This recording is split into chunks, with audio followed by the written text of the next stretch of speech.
Well, good morning, everyone. This is a meeting of the Coconino County Board of Supervisors, 26th, Tuesday. This is a regular session.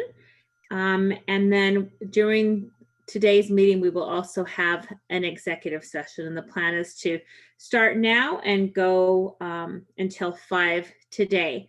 The first item on our agenda is a call to the public. And this is an opportunity for any member, well, I beg your pardon, we should do the Pledge of Allegiance first. So why don't we do that first? If everyone who can, please stand, do so, and recite the Pledge of Allegiance. Thank you. I pledge allegiance to the flag of the United States of America and to the republic for which it stands, one nation, under God, indivisible, with liberty and justice for all. Thank you. And let's go ahead and just to make sure that the public knows that members of the board are present, why don't we go ahead and have just each board member state that they're here, and I'll just call out their names. Supervisor Babbitt. I am present, Madam Chair. Thank you. District 1, wonderful. Supervisor Ryan, District 3. And I'm here. Okay, Supervisor Parks, District 4. I'm here. Okay, great. And I'm Supervisor Archuleta of District 2. And Supervisor Feller from District 5 will not be in attendance today. She has a previously scheduled meetings. So we have a quorum of the board that's present. And now we'll move to the call to the public.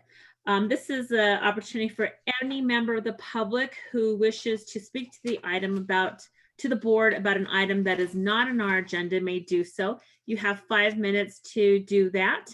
Please know we can't discuss the item, but we are happy to listen to what you would like to present. Is there any member of the public who would like to speak to the Board of Supervisors about an item that is not on the agenda? And you can do that by using your Zoom function to raise your hand or in the chat to let us know that you would like to speak during public participation. Mr. Peterson, do you see anybody that would like to participate in public participation? Madam Chair, I do not have any raised hands. Okay, then I will close the public participation and we'll go to a recognition. And this morning we have a very special recognition of Anthony Cox, the interim director of the Arizona Department of Emergency and Military Affairs. And we are wanting to recognize him for his support of the county during emergency events and overall emergency operations. And I'd like to turn it over to our Deputy County Manager, Lucinda Andriani, who will go into detail. Lucinda, and I want to thank Mr. Cox for being here this morning. Lucinda? All right, good morning. Thank you, Madam Chair and board members. It's my pleasure this morning to bring forward a recognition of Anthony Cox. Anthony is the acting director of the Division of Emergency Management within the Arizona Department of Emergency and Military Affairs. And Anthony has served, I believe he's going on about a career at DEMA with over 19 years at DEMA in various roles. Prior to his interim role as director, he's served as the deputy director and really had responsibility for the full range of programs, preparedness, logistics, mitigation, and the budget for DEMA, as we affectionately call DEMA. And, those responsibilities also included managing and leading the state's Emergency Operations Center, as well as their regional field offices in Flagstaff and in Tucson. And, I really wanted to bring this forward. Anthony is moving out of state. He and his family are moving to another area to pursue an opportunity there. And we are greatly going to miss him. He has been really a true supporter of our efforts here since he's been at DEMA, but particularly over the last several years. He's been our principal point of contact, and we work very closely with him, as you all know. Last year during the museum fire and the subsequent post-fire flooding planning efforts that went on last year. He's also been a critical support over the last several months dealing with the COVID response, has been very supportive of us and understanding those processes, and working very closely with the state adjunct general and General McGuire, and really helped us understand some of the critical, funding mechanisms there and so forth. And just, I would say that we've called on Anthony for supporting the overall operations of emergency operations over the years, not just during disasters. Always sought out, even more recently, have sought out his advice on a number of things. Look to him for, as a colleague and as a leader in this field. He will be greatly missed by us and at DEMA. With that, Madam Chair, I know that Wes Deason, our Assistant Director for Emergency Management, would like to make a few comments as well. So going to turn it over to Wes to make a few comments, and then I would like to present the certificate to Anthony, and then of course give him an opportunity to speak. So Wes, would you like to share? Wes worked with Anthony for a number of years, so I know he wants to make a few comments as well. Hey, go ahead, Wes. I would. Madam Chair and Supervisors, thank you for the time. Thank you, Deputy County Manager Andriani. I appreciate the opportunity. I was lucky enough to work with Anthony for a little over 4 years at DEMA. It was a pretty busy time with a number of events, as County Manager Andriani mentioned. I was always very appreciative of Anthony's very detailed and analytical look at issues and how that made me look at things. He has a very, very detailed and very strong mind, and when we looked at things like museum and tinder fire and post-fire flooding and the Schultz events, it was always beneficial to me to work with him and his knowledge. He has been at DEMA a long time. He did a lot of work in the recovery section, so his historical knowledge of all that really helped me understand precedents and best practices, and helped us respond to events more comprehensively. When I transitioned to the operations section there at DEMA, his understanding, his knowledge as the previous operations chief was invaluable to me, especially on the recovery side. Recovery was under the responsibility of the operations chief, and he and I spent many a time sitting in his office talking about where that section needed to go. So I was very appreciative of that. I too would like to say thank you to Anthony. His investment and sacrifice in taking over the interim role, I know was difficult for him. I know how important his family is to him, and this time of separation, I'm sure, has been not easy. So it's definitely been something that he stepped up in this time, especially during COVID, and I think that's certainly something to be very much admired. So if I may express my personal gratitude for his service, for his guidance over the years, and for his friendship. Thank you, AC. Thanks, Wes. That's all I have, ma'am. Great. Thank you, Wes. And thank you again, Anthony, for all your support, both personally and for the county. You will be greatly missed, and we wish you the best. And with that, I would like to present the certificate, if I may, Madam Chair. Sure.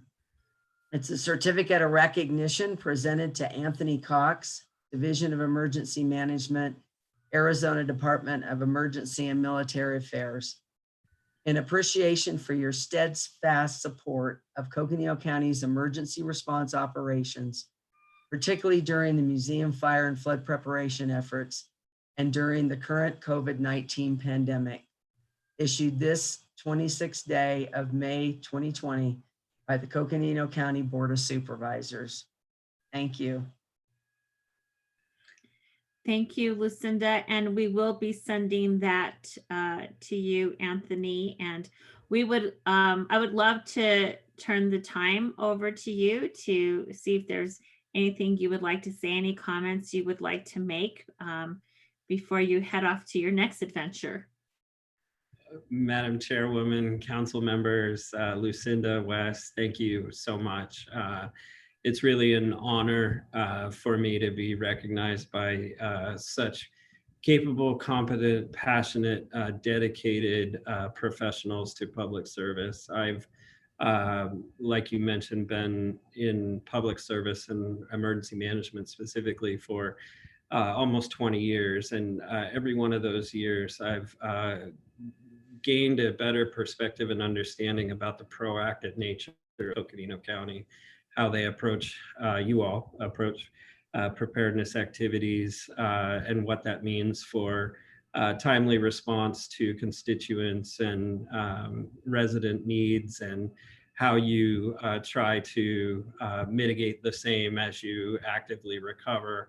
I've come to know Coconino County as one of the most disaster-prone jurisdictions in Arizona, and it's been impressive over the years to partner with Coconino County and see how you all just truly exemplify what it means to be public servants to people who are in really trying situations.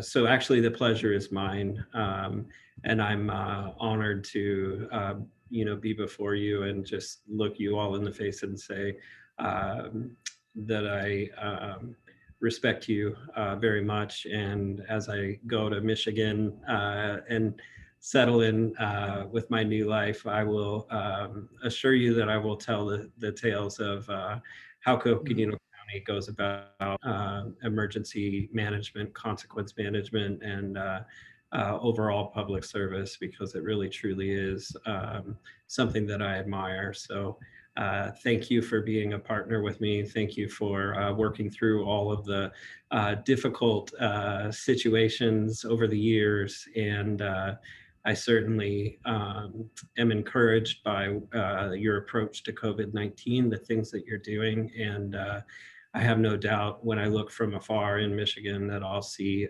Coconino County leading the charge yet again. So thank you very much. Well, thank you very much for your kind words. And the feeling is mutual, and it takes a very competent professional and someone who's extremely dedicated to his profession and his work at the state for us to be able to have that effective relationship and partnership with you. And so we really want to thank you for keeping Northern Arizona and Coconino County, on your radar throughout your professional time with the state. And we wish you the very best in Michigan. We hope that you'll drop us a line every now and then. And if you ever need anybody to tell the tale or the story of how you respond to emergencies, we are here, because as you mentioned, we've had our fair share and we've been a very resilient community. And I am very proud of the county in terms of its response, along with the support from you and from the state. And so we would be happy to discuss that should that ever come across your radar.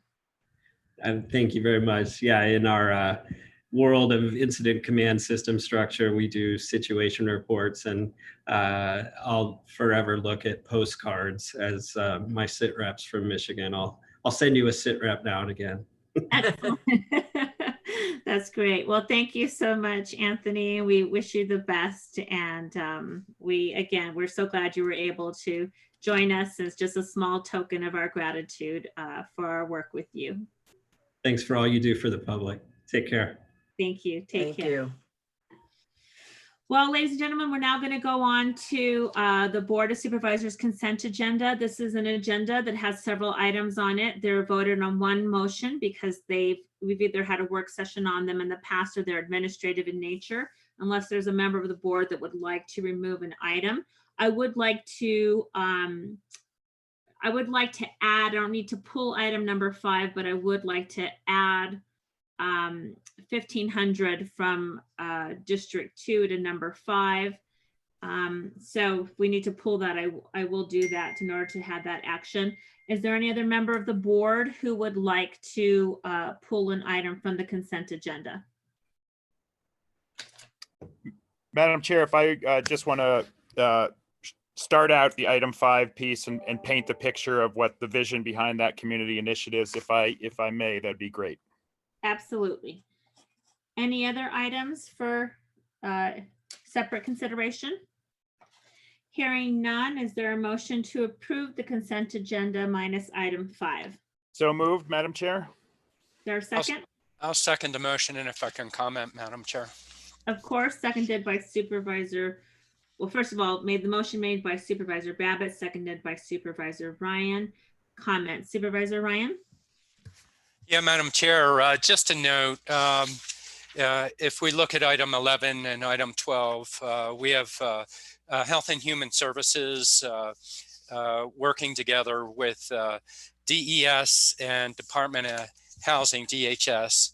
And, you know, during these times under COVID-19, it's just a note that this is a critical relationship that we have with the state, where we have a lot of people in need of these services, and these are timely items that we need to approve. And just want to comment that on this opportunity. Thank you, Madam Chair. Thank you. Madam Chair, Yes, Supervisor Parks? I apologize. I couldn't get unmuted quick enough, but I would like to add $1,000 to number 5. You don't mind? Okay, great. We're going to consider that next, and so you're just on time, no problem. So let's go to item number 5, and I'll turn it over to Supervisor Babbitt. Well, thank you very much. And I just wanted to take a moment, appreciate the interest in this item. I think what this is designed to do, and I had some discussions with some of our congregate care facility partners, as well as vulnerable populations folks in conjunction with North Country, is, bring some capacity and some predictability to resources to make sure that we are on top of testing for populations that are hard to access and are hard to kind of get a pulse of where the trajectory of the virus is going. And so as we all saw, the very significant spike. Madam Chair, Art, just point of order. I don't think we voted on the consent agenda. We had a motion and a second on that. Just point of order. So, Madam Chair. Chairwoman, you're muted. Okay. Why don't we go ahead and just vote on that right now? All in favor of the consent agenda minus item number 5, please say aye. Aye. Aye. Any opposed, please say nay. None opposed, passes unanimously. Now we're on item number 5. Thank you, Supervisor. I'm sorry, go ahead, Supervisor Babbitt. Yeah, sorry about that, Art. Yeah, no, thanks, Matt. Appreciate that. And so this is just that opportunity to bring some predictability going forward, not only on testing populations in congregate settings moving forward, but also I think embedded in this is antibody testing as that kind of rolls out and becomes more effective and I think kind of more proven as a strategy for us to get a handle on where the virus is with certain segments of the population. And so just really appreciate the work that was done by North Country, Shelter Services, a bunch of our partners in the community, and look forward to this bringing that capacity. I think an interesting piece is at least in one of the congregate settings, they had another very significant round of testing that occurred this last week, and the incidence of positives were significantly down. So keeping a handle on and making sure we are kept abreast of the realities in some of these facilities, whether these are shelters for housing challenged folks, whether these are veterans in settings that have congregate care for veterans around our region. I think it's a really important one. So really appreciate people's support. Supervisor Vice Chair Fowler is contributing to this, and I think this will really help.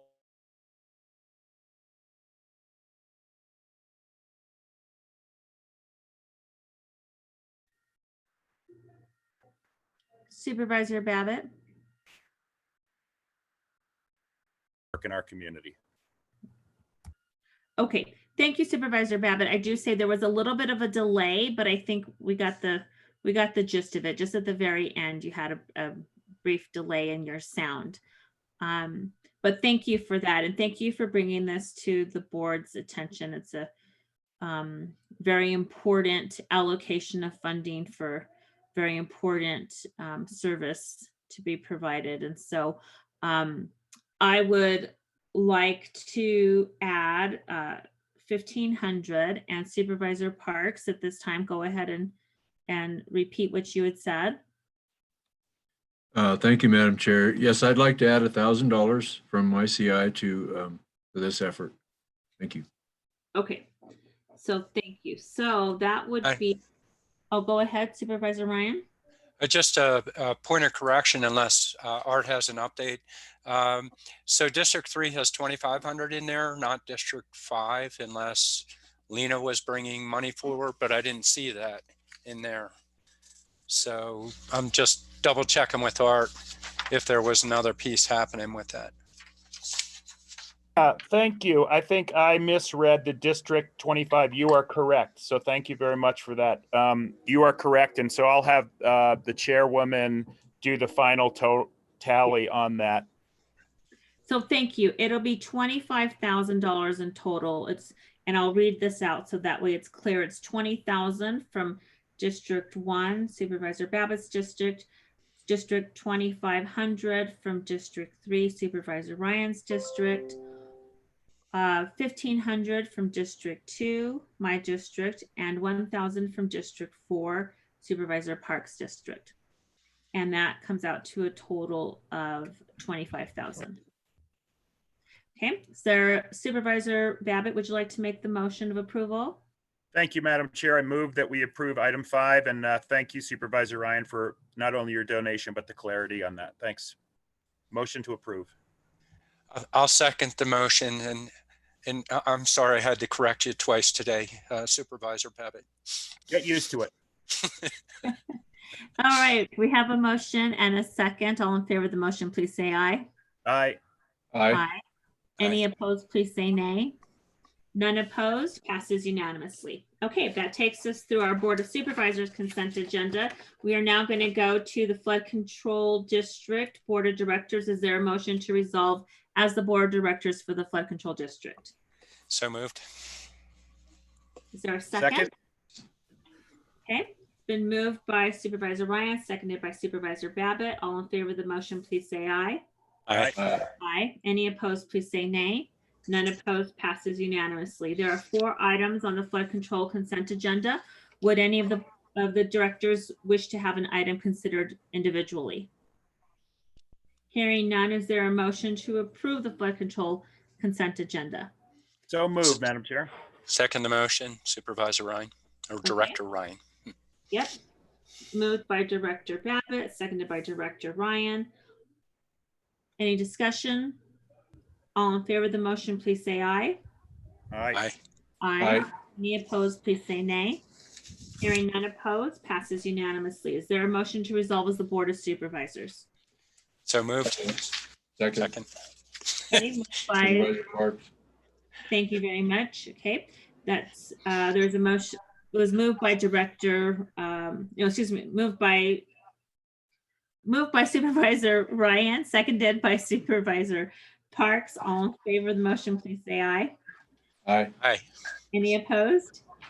Passes unanimously. We are now going to go on to the Jail District Board of Directors. Is there a motion to resolve as the Jail District Board of Directors? So moved. Second. Okay, moved by Supervisor Babbitt, seconded by Supervisor Parks. All in favor of the motion, please say aye. Aye. Any Aye. opposed, please say nay. Hearing none opposed, passes unanimously. We are now the Jail District Board of Directors. We have one item on our consent agenda. Does any member of the board wish to have more information on this item and consider it individually? Okay, hearing none, is there a motion to approve the consent agenda? So moved. Second. By Director Babbitt, seconded by Director Parks. All in favor of the motion, please say aye. Aye. Any opposed, please say nay. Hearing none opposed, passes unanimously. Is there a motion to resolve as the Board of Supervisors? So moved. Is there a second? Second. Wonderful. Moved by Supervisor Babbitt, seconded by Supervisor Ryan. All in favor of the motion, please say aye.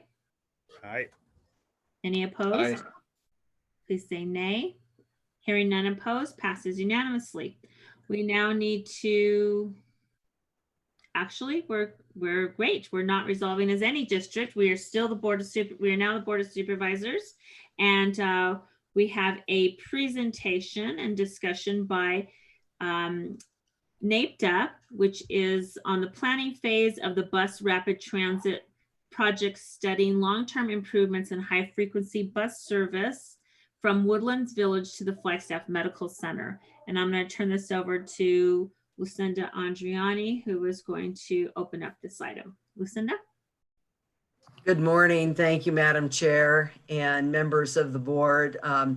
This morning, I'm pleased to welcome Elizabeth Busy Collins, as well as Kate Morley from NAPTA, who are here today. Busy will be providing the presentation. She's going to be providing an overview of the alternatives that are being considered for a potential bus rapid transit system on Milton Avenue, as explained, extending from Woodlands to Flagstaff Medical Center. NAPTA was successful in securing a grant to conduct this study, to look at alternatives, really alternatives to putting more cars on Milton. And as we are aware, there's been many public surveys, the city's community survey that they conduct regularly has always shown that one of the greatest concerns expressed by the community within Flagstaff, community members, has been traffic on Milton and getting in and out of downtown, certainly during key periods of time during the day. That's been a key issue. If you ask people what the #1 issue is in Flagstaff, I'll say pre-COVID, certainly a lot of people would point to the traffic on Milton. And so they were fortunate to have received this grant and are moving forward with this study. Today, they're going to be presenting a set of alternatives. And, today we have a limited amount of time. We only have about 30 minutes. So they'll present the alternatives, certainly entertain questions that you may have. We may have some opportunity for input, but what I will be sure to do is send out to the board members, both Busy and Kate's emails, so that if following this, you have some specific comments that you want to share relative to the alternatives presented, you can certainly do that if we don't have too much time today. So with that, I'll go ahead and turn it over to Busy. Thank you, Busy, for being with us today. Thank you, Lucinda, and thank you, Madam Chair and members of the Board of Supervisors. My name is Busy Collins, as Lucinda mentioned, and today I'll be talking about the Bus Rapid Transit project. I'm starting to share my screen, so hopefully you can see my slides. And so it'll just be an overview of the BRT project and what BRT is. I do welcome questions as we go along, and following the presentation, I will also pause after a handful of slides and allow questions. So either way, I encourage engagement here. If there's only one point you take away from my presentation today, it should be that this is much more than just a transit project. The BRT has a unique funding source that can help Flagstaff achieve multimodal improvements and great streets character along a popular congested corridor. So increasing mobility, decrease congestion along the Milton corridor and other places that this BRT is proposed. And we are in the planning phase to study long-term improvements and high-capacity bus service from Flagstaff Medical Center to Woodlands Village. And to the untrained eye, BRT looks like large buses providing frequent service, about every 10 minutes. But really, buses only spend half of their time on the road in motion. Just like any vehicle, buses wait in traffic and for signals to change. That's identified here by the traffic delays, about 21%. However, buses are also waiting at bus stops, loading passengers by foot or deploying the mobility ramp, and waiting as passengers pay fare. And this is identified by passenger delays. And overall, if we can decrease time spent on traffic and passenger delays, the bus will be in motion more often. And this has a positive effect to attract bus riders by ensuring reliability and adherence to the schedule. And bus travel time is more comparable to car travel time. BRT is simply a toolbox of transit enhancements that address the common causes of bus delay. So traffic delay can be addressed by dedicated bus lanes, by transit signal priority, where the bus and a signal speak to each other, and maybe the green light is delayed for a moment to let a bus pass through if it's packed under certain circumstances. And passenger delay can be addressed with level boarding, reducing the need to deploy a mobility ramp, and also off-board fare collection that enables passengers to pay prior to boarding, just to get on the bus, sit down, let's keep moving.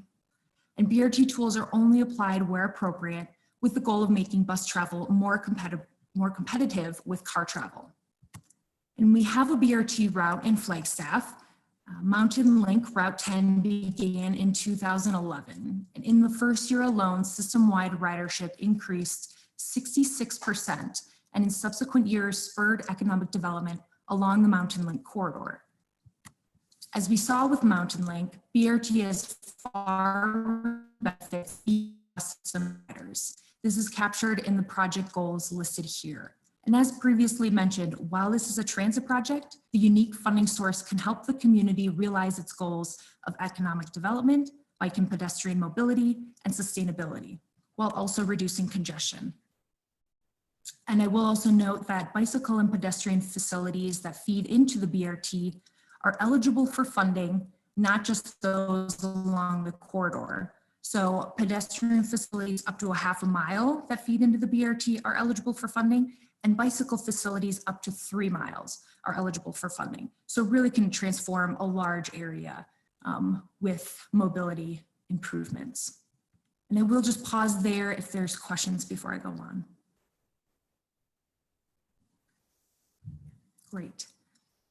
As the BRT will be operating on public roads, this project has been guided by technical experts listed here. For the past year, the stakeholders have been examining which BRT alternatives or combinations of BRT tools best achieve the project goals and make the most sense on the BRT corridor. The stakeholders began this process with 6 alternatives on the northern section, so north of the Downtown Connection Center up to the Flagstaff Medical Center, and 6 alternatives on the southern section, so from the Downtown Connection Center down to about University Avenue before we jet off of Milton Road. Together, the stakeholders and Mountain Line defined criteria to screen alternatives so we can narrow it down to one locally preferred alternative for each section. And the criteria are comprehensive enough to balance transit benefits with community benefits. For example, bus cycling on Humphreys Street is great for transit travel time, but has significant right-of-way impacts on historic built resources, giving that alternative a low overall score. At the October stakeholder workshop, Mountain Line presented the evaluation results of the BRT alternatives. The highest ranking alternative for the northern section is to be in general traffic lanes on Beaver and San Francisco streets. And please note that we are proposing to generally maintain the road design as it currently is today, so existing parking, share rows, and bike lanes would remain. In places where the BRT project can improve sidewalk width and connectivity without impacting vehicle lanes and historic buildings, we will seek to make those improvements. The highest scoring alternative in the Milton Road section has the BRT and center running bus only lanes, and that is the top line pictured here. While this alternative best achieves our project goals, scoring highest for ridership and accommodating bikes and pedestrians, it means big changes on Milton Road. The alternative ranked second one down, has the key in a side lane, like right turn lane with 2 lanes of general traffic. There are also 4 other possible outcomes for Milton Road section listed in order. So 3 lanes of general traffic with the bus operating in general traffic as they do today on Milton. A side running bus bike lane with 3 lanes of general traffic. And then we could also do nothing, a no build option, keep it as it is today, and no build with spot improvements such as turn deceleration lanes, some traffic signal priority and upgrades. So those are some options for Milton, and the stakeholders are really looking at all the options still just because we're not sure exactly which direction we want to go. And I will pause here for questions. That's great. Yes, Busy, because I have a question. I'm sure other members of the board do too. So would the center lane, for example, on Milton, that would be then dedicated to the bus specifically, correct? Correct. Okay, and then correct. And in other, yep, and sorry to interrupt, Madam Chair. In other examples of running bus lanes in other places, it could also be used for emergency vehicles. So definitely the bus, but also a unique space for other needs. Okay, and currently the center lane is used for like left and right turns, right, on Milton. Right. And so then what would happen to that function? Absolutely, Madam Chair, there would be access points to allow left turning vehicles. It would be a controlled left turn environment in this scenario, the center running scenario. But looking at about 1.5 miles on Milton Road here, and definitely having a good number of access points, allowing left turn movements. Mm-hmm. Okay. All right. Let me see. Are there any other questions from the Board of Supervisors?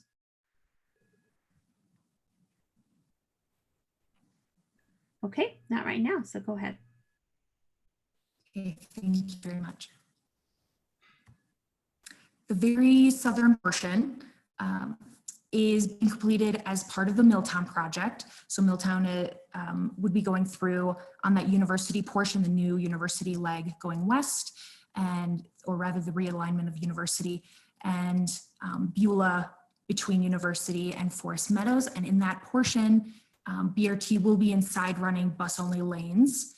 And then on the loop around from Beulah to Woodlands Village and Forest Meadows returning north, we are working with the city on options there and just understanding what kind of needs we might have. If traffic is congested there, should we need a side running lane, we're just working with the city on that. And those details have yet to be hammered out. So kind of between Milltown and this loop back portion are yet to be determined. Staff believe we need public buy-in to these changes before making a final determination, and therefore I'm presenting this information to commissions and business organizations for feedback. And this is the full list of presentations. I'm about 75% of the way through. Some of you might be aware of the ADOT corridor master plan projects on Highway 180. I wonder how they work together with the BRT. And overall, they're unique projects with different starting and ending points, but they overlap for about 1.5 miles on Milton Road and have the same stakeholders. We have shared decision-making and are currently finalizing the evaluation criteria as part of the CMP process. The outcomes of these two projects, the CMP and the BRT, will be one recommended alternative for the overlapping portion on Milton Road, which is anticipated for this summer. The CMP will then go out for public review. And once we have a locally preferred alternative from the CMP, we can finalize bus station locations and environmental analysis and identify local funding for ongoing operations. The planning phase of the BRT project will be completed by July 2021, if not sooner, and then we can apply for federal funding.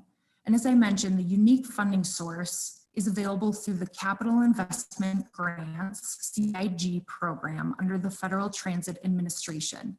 The CIG program does not compete with any other multimodal or roadway projects identified by the region. The BRT is currently the only project that is eligible for CIG funding. Being in CIG project development phase means it is in the pipeline for construction funding, and while it is not a guarantee that our application will be awarded, the project development phase gets us halfway there. And with that, I welcome any questions from the Board of Supervisors. Okay, thank you. Any questions for Ms. Collins? Madam Chair? Yes, go ahead, Supervisor Babbitt. Great, thank you. Thanks, Busy. Appreciate this. As the board knows, I've sat on the NAPTA committee, executive committee, or whatever we are, for a bunch of years. And this has been an ongoing initiative. One of the things that we really see is that BRT is not one thing. It is not a product. It is an approach to how we move people. And so it's really important we get the right details for our community. There has been a bunch of conversations on at least the Milton Road piece about in snow, what are the implications of a center lane with snow removal? What are the implications that that snow removal is actually not controlled by the city of Flagstaff because it is a state highway? Are there different issues around there? And so, it is something that has been an evolution, and we have been trying to kind of contextualize it to our settings. One question I did have that we have not talked about at NAPTA, Busy, is how much tolerance is there built into this in terms of demand? And what are the issues and implications if, for example, Howe's NAU population drops by 20%? What if that trajectory continues? There's some pretty stark, interesting early projections on the reduction in student populations here. Does that impact what these choices, the conversation we should have around these choices, and how does our different land use patterns, how does the reality that student housing may or may not have the same level of intensity to it going forward? So that was just something that came up given what the pandemic, how that is playing out here. Absolutely, Supervisor Babbitt, I appreciate that question. And absolutely, I think transit ridership is always in flux, depending on, as you brought up, land use patterns, residences, universities, major ridership contributors such as those. And really, this project is about, frequent service and anticipating that these corridors, Milton and San Francisco and Beaver, are still driving ridership, despite NAU. And NAU absolutely has a large impact on mountain life ridership. But just understanding that this is a popular corridor with high commercial activity, major businesses, major activity centers, high occupancy residences, just that we do anticipate ridership being driven by all of these land uses, and just continuing to see, as development applications come into the city, continuing to see those activity centers increase along the corridor. Great, thanks. if I may, Madam Chair. Yes, go ahead, Supervisor Rand. I want to thank you, Busy, and I see Kate's here too, on bringing this forward. Anybody that follows transportation over the years knows that Milton Avenue has always been a congested area. It's one of those questions of what do we do? How do we deal with it? More recent studies leading into this study started to play around with the idea of a medium, but even more recently, the idea of a rapid transit. And another way to contextualize a rapid transit is it's almost like having a light rail, but you have a lane, so you have a specific lane. And yet, by the same token, there's a little bit more flexibility with the lane, but also with the moving capital of the buses, so to speak. And then, in dealing with transit, a piece of the success as this system's gradually been built is stepping into that next phase of incrementalism, but densities. You can see once Milltown does get built, maybe not immediately because we're under the impact of the COVID, but not too soon after, when you get into these more long-range plans, as you have to with transportation, it has the higher density that's needed, that builds upon the system, that makes it more successful. And then the other component with that is that the community with the density becomes more of a walkable community. So the multimodal piece is getting built better and better, and it's becoming more and more seamless. And so I'm pretty excited about, how far it's come. Not only that, but there's a viable target source of funding to take a look at it. So then I'll swing into a question for you, Busy, on this. Obviously, a piece of the fix probably wouldn't be related to your project itself, but discussions go back and forth on the need to widen the railroad underpass at some point. Where have the discussions associated with that gone as you've been looking at this? Yes, thank you for that question. And thank you for your comment. You're right on target there.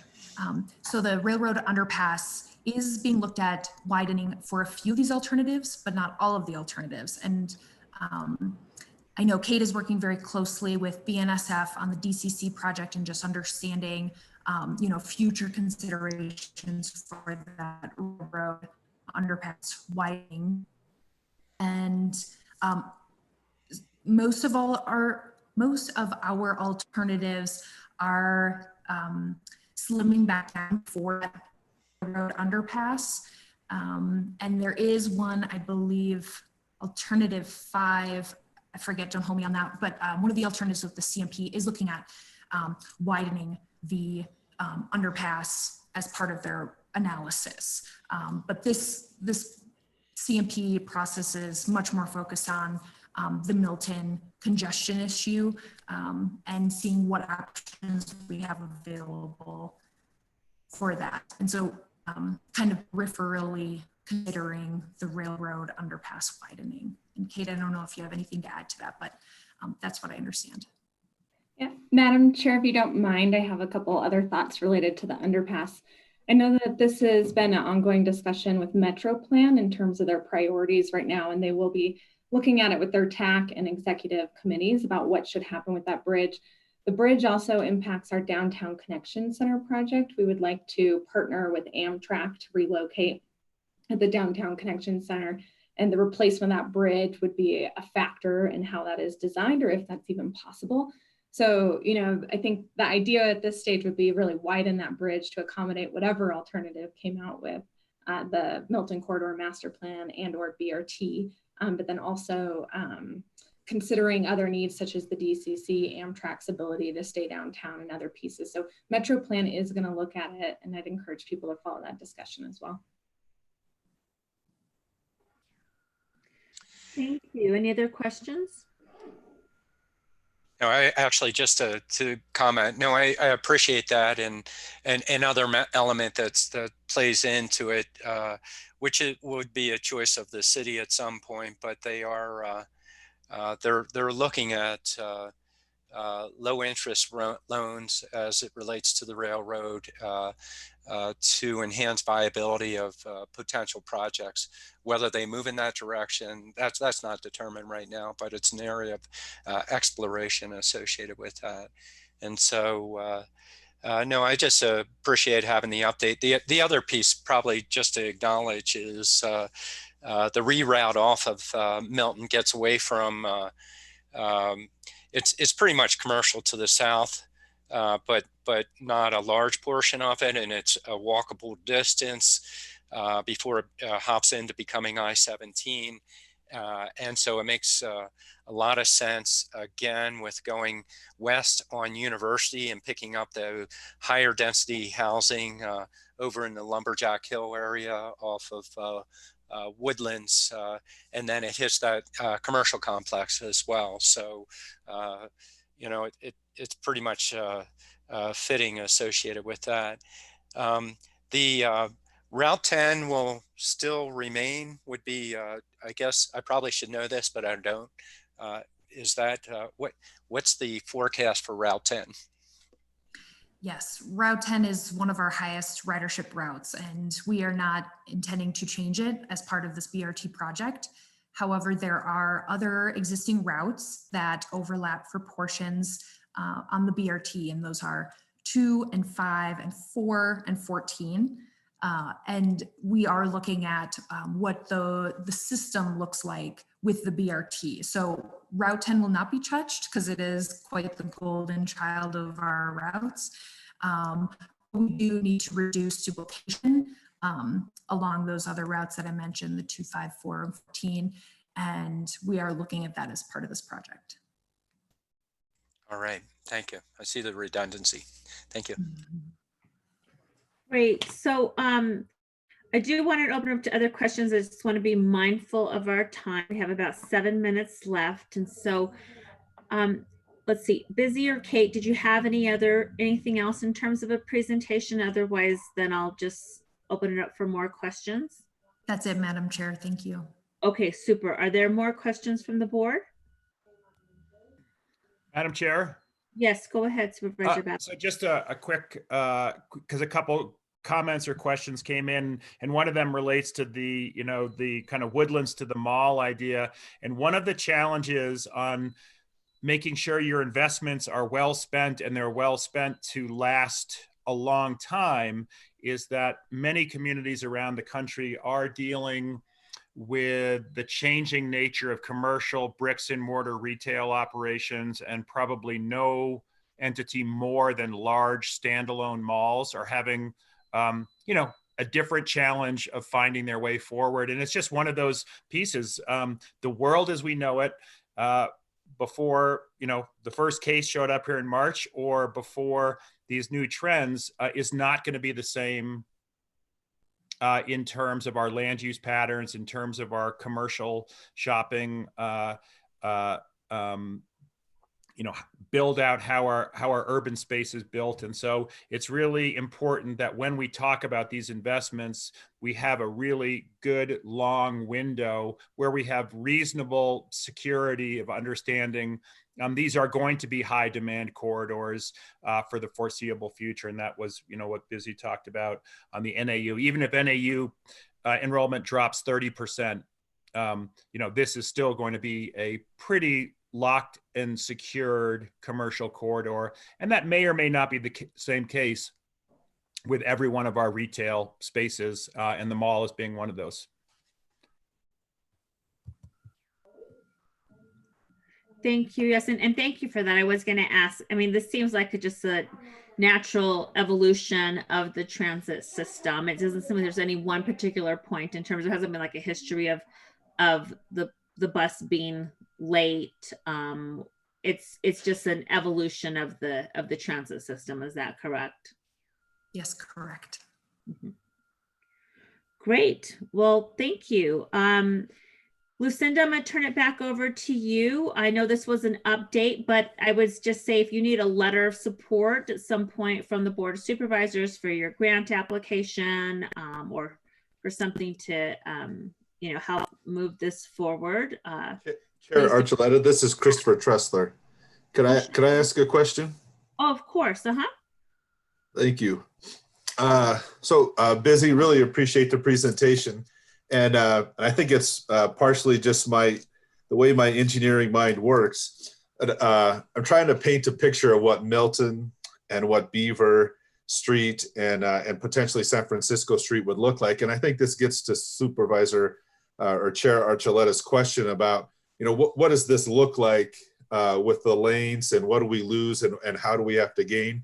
And so I think really my question is, what are the next steps? And if we're supportive of this, is there a next step where we look at more detailed graphics, or is there kind of a preliminary analysis that addresses some of the questions that we've raised today? Absolutely. Excellent question. I appreciate that. Next steps. So once we have our locally preferred alternative, we can really get into the design elements and really start crafting. What does that look like? What does that feel like? Exactly where is the bike lane in relation to the parkway? Getting down to the fine details. Right now, we're very much at a high level, just understanding which of these alternatives make the most sense, and then getting into a granular level after that, once we have one alternative selected, and really getting into the look and feel and, station footprints and working on all of those fine details. So absolutely, there will be many more details to come. And I just wanted the Board of Supervisors to be aware of where we are at on that BRT project and understanding your interest and your direction on which of these alternatives make the most sense. So I appreciate everyone's comments, and we'll be bringing more details back to the Board of Supervisors. Thank you. Thank you, Lucinda. Thank you, Madam Chair. I believe that concludes the presentation today. I want to thank Busy and Kate for joining us. And again, I will send out their emails if anyone has any further comments they'd like to share. They certainly can do so. Thank you. Thank you. Great. Well, thank you very much. We appreciate your time this morning. I appreciate your time. Thank you, Madam Chair. Thank you. The next item is item number 29, and this is an update, discussion, and possible action regarding the coronavirus, including health and economic responses. We're going to spend the majority of the time today to talk about some new food handler regulations and some other updates. And I'm going to turn this over to Dr. Marie Peoples. Excuse me. Hi, good morning. Thank you so much, Chair Archuleta, members of the board. I'm going to be extremely brief this morning. You've heard in-depth COVID updates for the previous weeks, and since there's a lot on the agenda, please feel free to ask me any questions if I don't cover the content. Oops, my apologies. Got my notes out of order. Okay. So we currently have 1,006 confirmed cases in Coconino County. We have a 14-day COVID-19 tracking graph, several different graphs that community members are able to look at. This was added to our website dashboard last night. I would encourage people to go look there, and we're going to continue updating that so people can see the trends and if we've hit those benchmarks that we're hoping for. So far, we have not, and we have not began to approach them, but we are hopeful that as people continue social distancing, wearing masks, doing all the hand washing, hand sanitizing, that we will start to see a decline in cases. Unfortunately, we have had 72 deaths associated with COVID-19. And that is just for Coconino County, not across all of the state of Arizona. As a reminder, we will be having a Saturday Blitz. This is the last Blitz that ADHS has announced. That Blitz is open to everybody. It will be at the Health and Human Services building on King Street from 10 a.m. to 3 p.m. We are sending some other messaging out to try to encourage some of our essential workers, food service workers, other individuals that have a lot of exposure to the public. Again, it's open to everybody, but we hope to help target some of those groups. As the board knows, our testing groups and our EPI groups have worked a lot with individual organizations over the past 11 weeks. And we've done that so that we could help reduce the transmission of COVID within certain settings, especially our congregate settings. We did have some cluster outbreaks recently within some of our congregate settings. Those appear to be on the mend. All of the PPE, the cleaning, and the work that we're doing with those groups and with the transition of folks into Aspen Hotel as they are COVID positive, and then moving back into congregate settings or other housing situations does seem to be working. So we're really pleased with that, and we'll continue those efforts. We have identified some additional new clusters within some congregate group homes.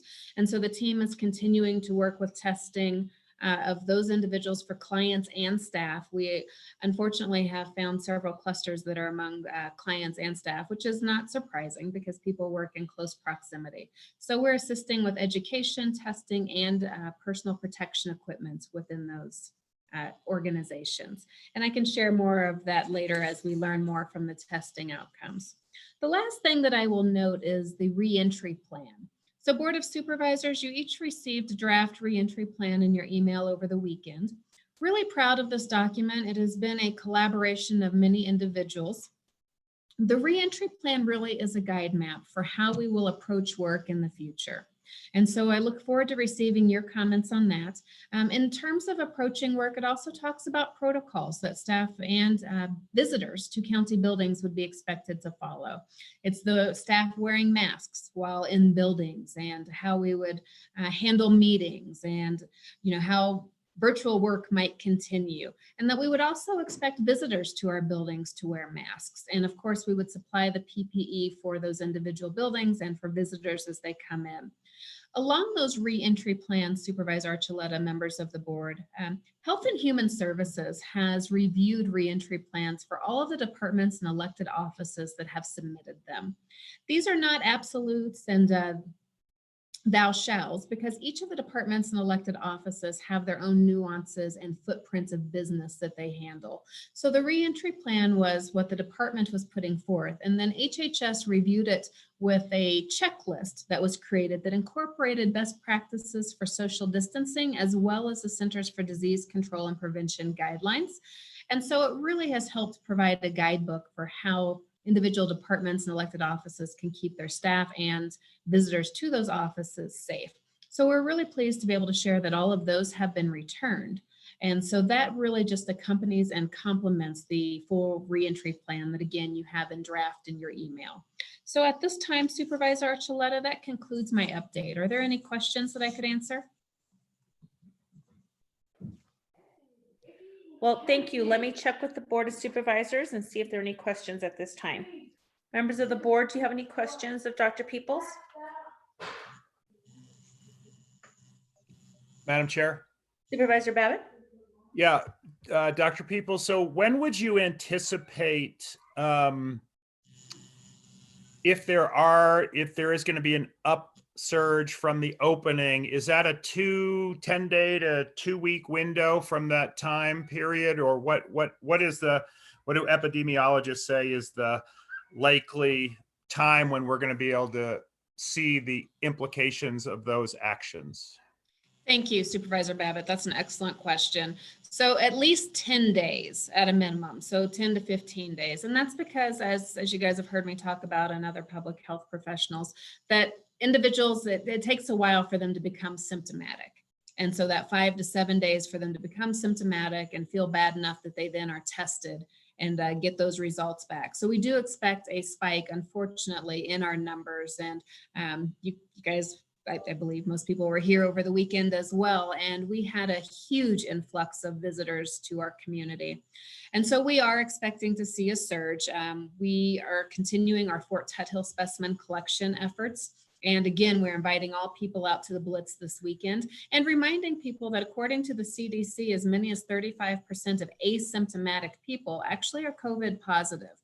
So even if people aren't feeling bad, we encourage them to come on out to the Blitz, be tested, and learn what their current status is. But we will continue doing those 14-day trends, Supervisor Babbitt, so that we can keep an eye on the case counts. But I would say at a minimum 10 days before we really know where we stand. So we've been 2 weeks, I think, since we started. The big opening was last week, but I think it was 2 weeks ago. Friday is when the first pieces started. So you would anticipate this week we would start seeing that, if that was going to start presenting. Is that right?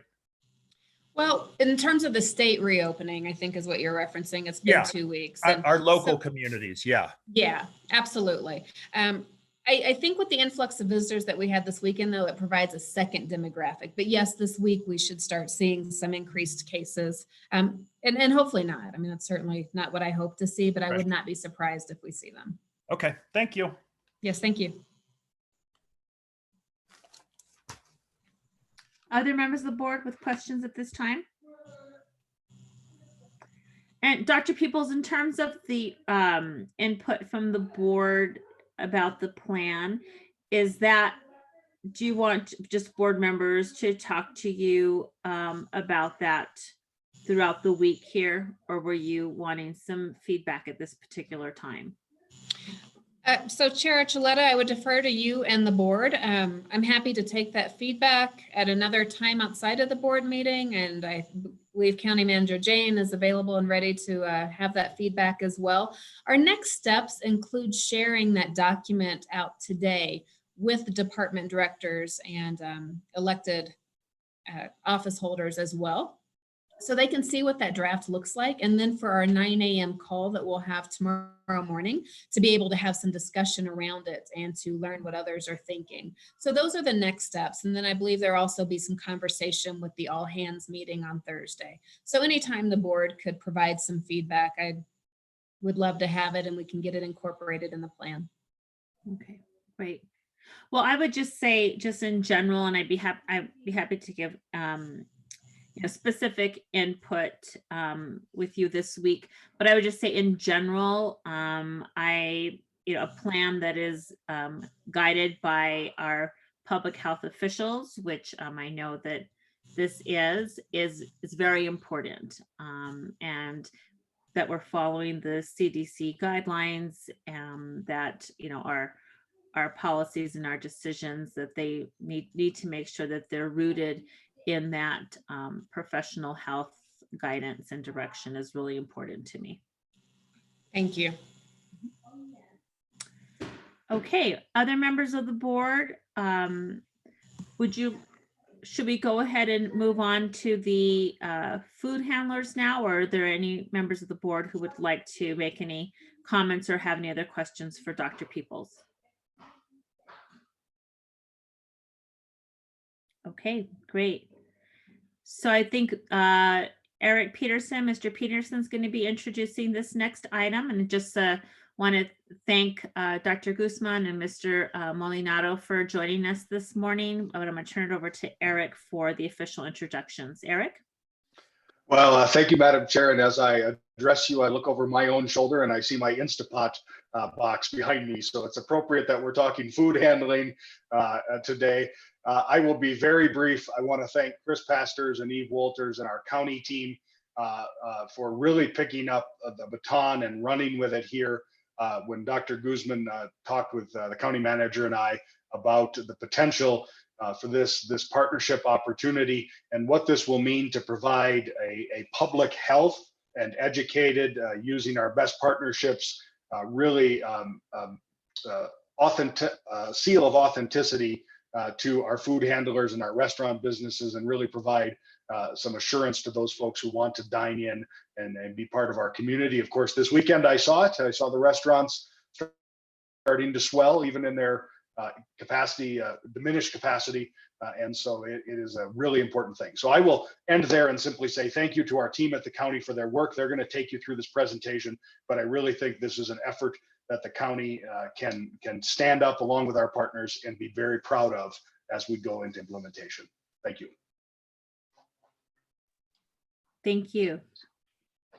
Hello, Chair Archuleta and members of the board. My name is Chris Pastors. I'm your Economic Development Manager. Would I have permission to share my screen, which will include the slides that we're going to be using to present to the board this morning? Sure, that sounds great. Thank you.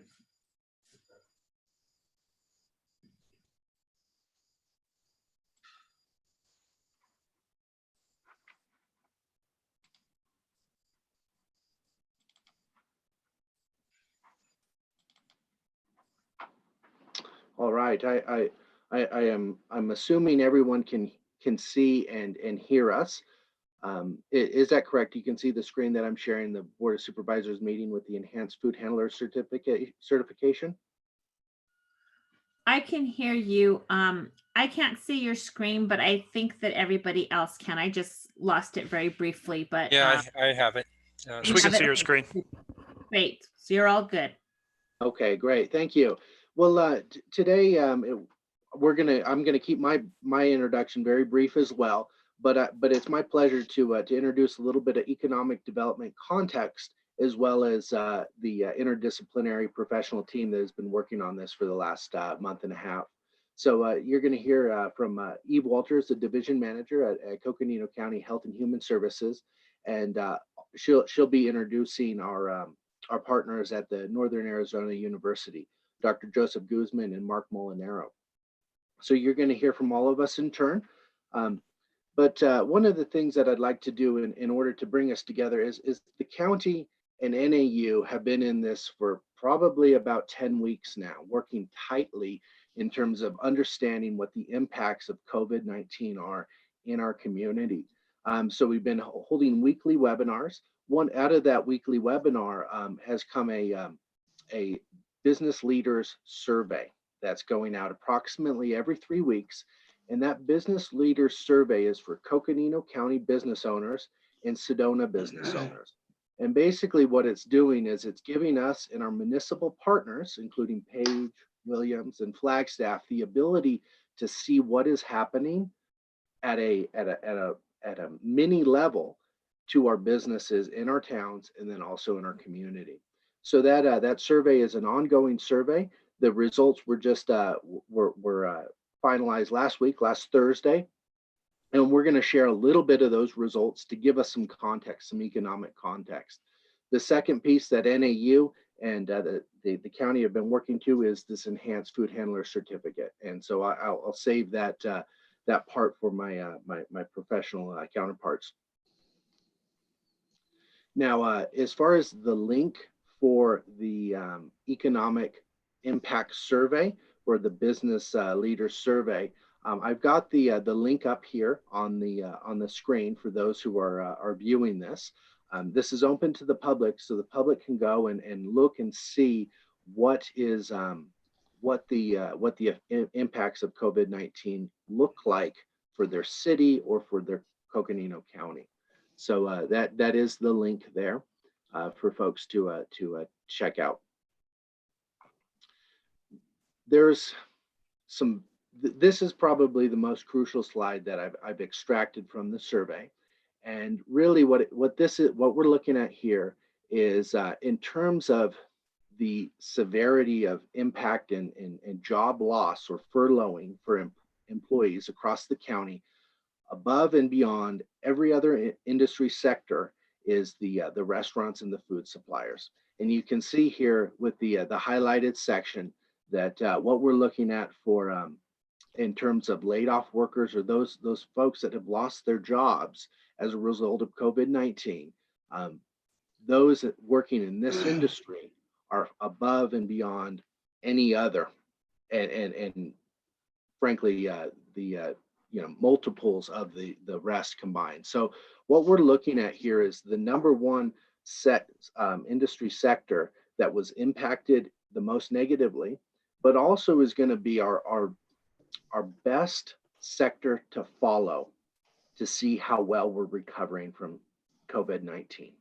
And so when you talk to financial analysts across the country, the number one sector that's going to indicate on how well a community is coming back from COVID-19 is the food and restaurant sector. That's where all the people will be meeting. That's where social fears meet science.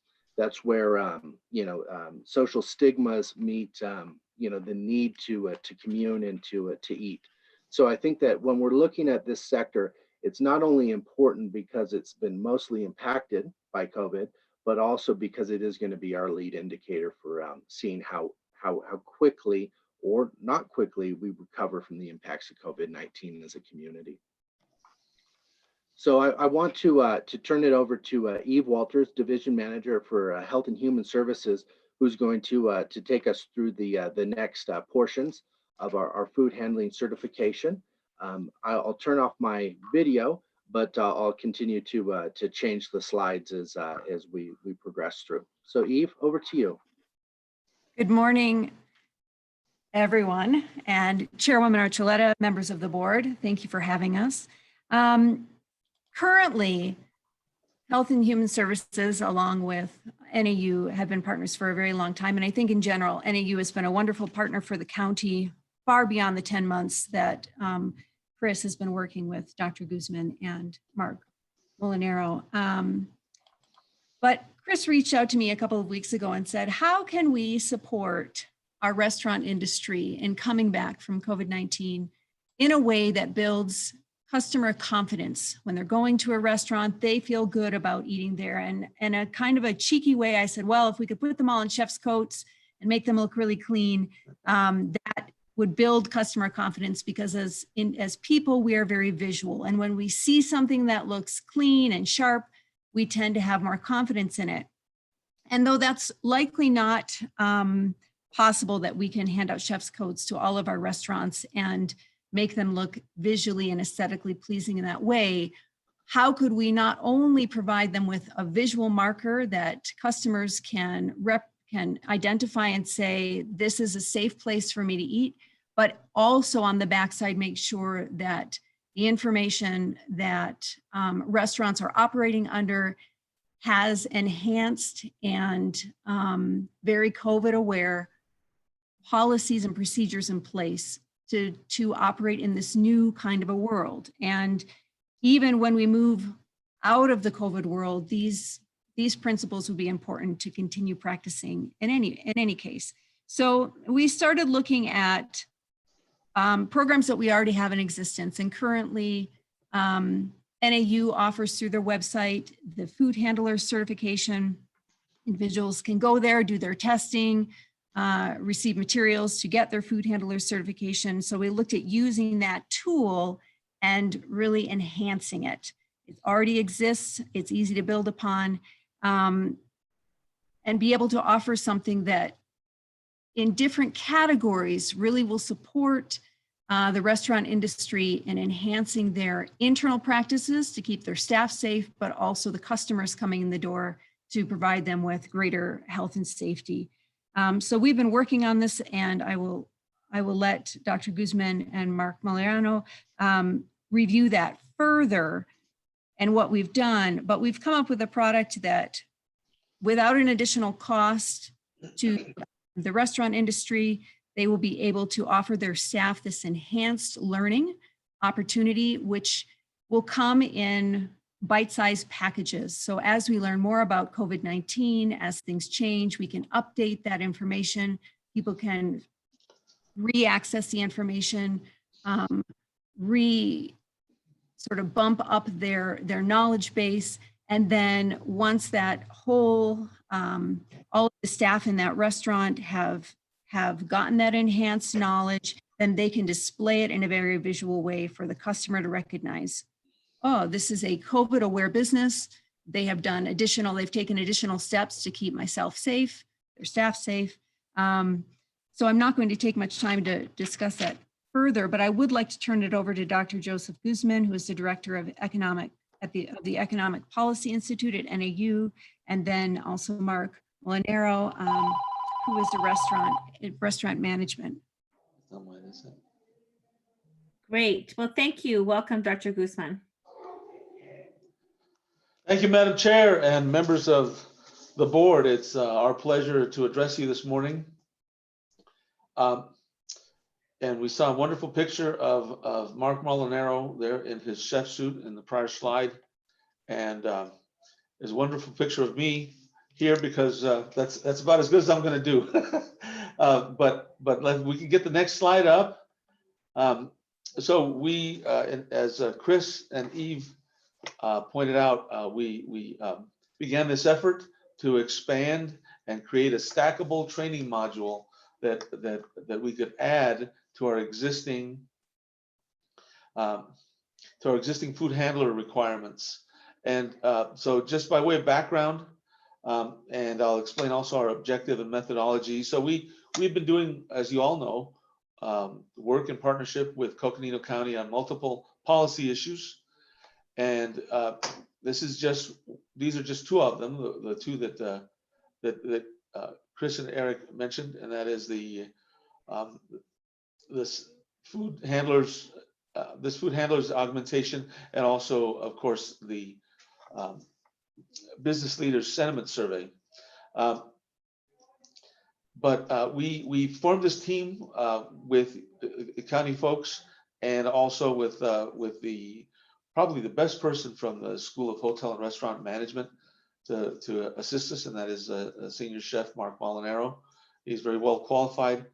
And so by way of objective and methodology here, next slide, we wanted to support the reopening of establishments. Number one, as we all do, we understood that timeliness and well-executed guidance could be helpful.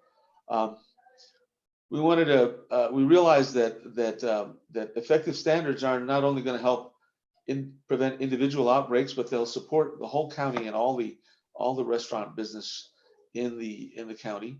And so what we endeavored to do was what everybody has been seeking, and that is to provide a synthesis of the guidance from the CDC and the FDA and the National Restaurants Association and the Arizona version of that, the Arizona Restaurants Association, and of course, the Arizona Department of Health Services, and most of which have been deferring to the CDC, but there are many versions of these requirements out there, and they can be confusing for the restaurant owners. And so that was what we endeavored to do. And along the way, we also were able to conduct a small initial focus interview with, we invited several restaurant operators and healthcare professionals. We ended up with a very small group, but it was very productive. And what we found out, and these are key findings, that some of the establishments are proactively implementing recommendations. They're looking at the websites and looking at what OSHA and FDA and the CDC are saying.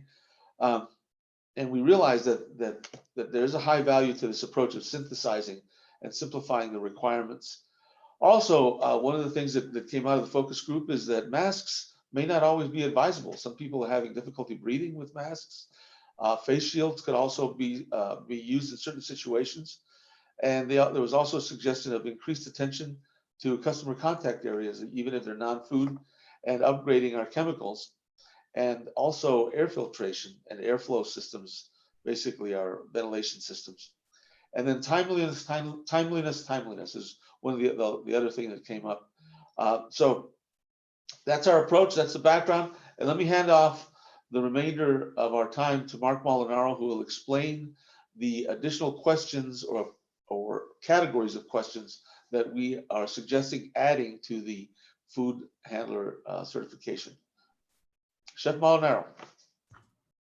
Madam Chair, County Leadership, thank you so much for your time. We appreciate it.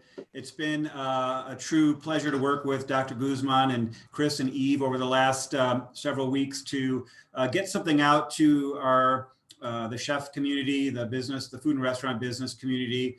They are hungry for information. They're hungry for succinct information.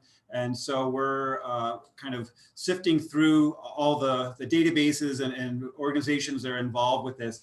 And so what we were able to do was, like Dr. Guzman said, look at CDC guidelines, Arizona state guidelines, county guidelines, and synthesize some areas, some topical areas that we felt were important for businesses to address. It's probably going to be difficult to look at the screen, but if you look at the question sets, it'll be helpful to understand that this enhanced certification was not meant as a hurdle.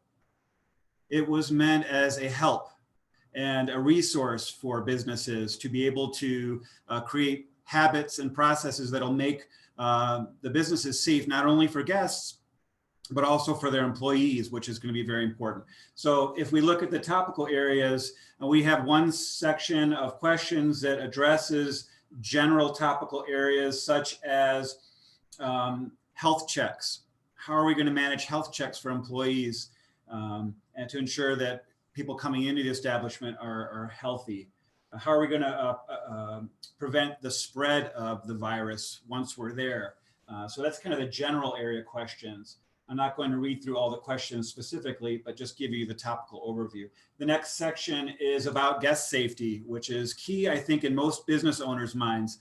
A lot of the chefs that in the neighborhood or in our Flagstaff community that I'm connected with are so concerned about not only their staff, but also making sure that they're providing a safe environment. So that's what this next question set deals with: improving ventilation. How are businesses going to conduct a hazard analysis of their facility?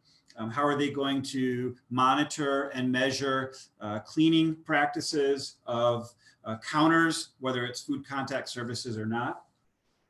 The next question set area is about employee safety. So those internal employees. And a big one that we felt from a lot of chefs was, how are we going to manage employee sickness and sick leave so that they are non-punitive, so that somebody doesn't feel like if they are sick and I can't go to work because I'm not going to get paid, how can we create a buffer there to soften that so that employees will let their employers know when they're sick.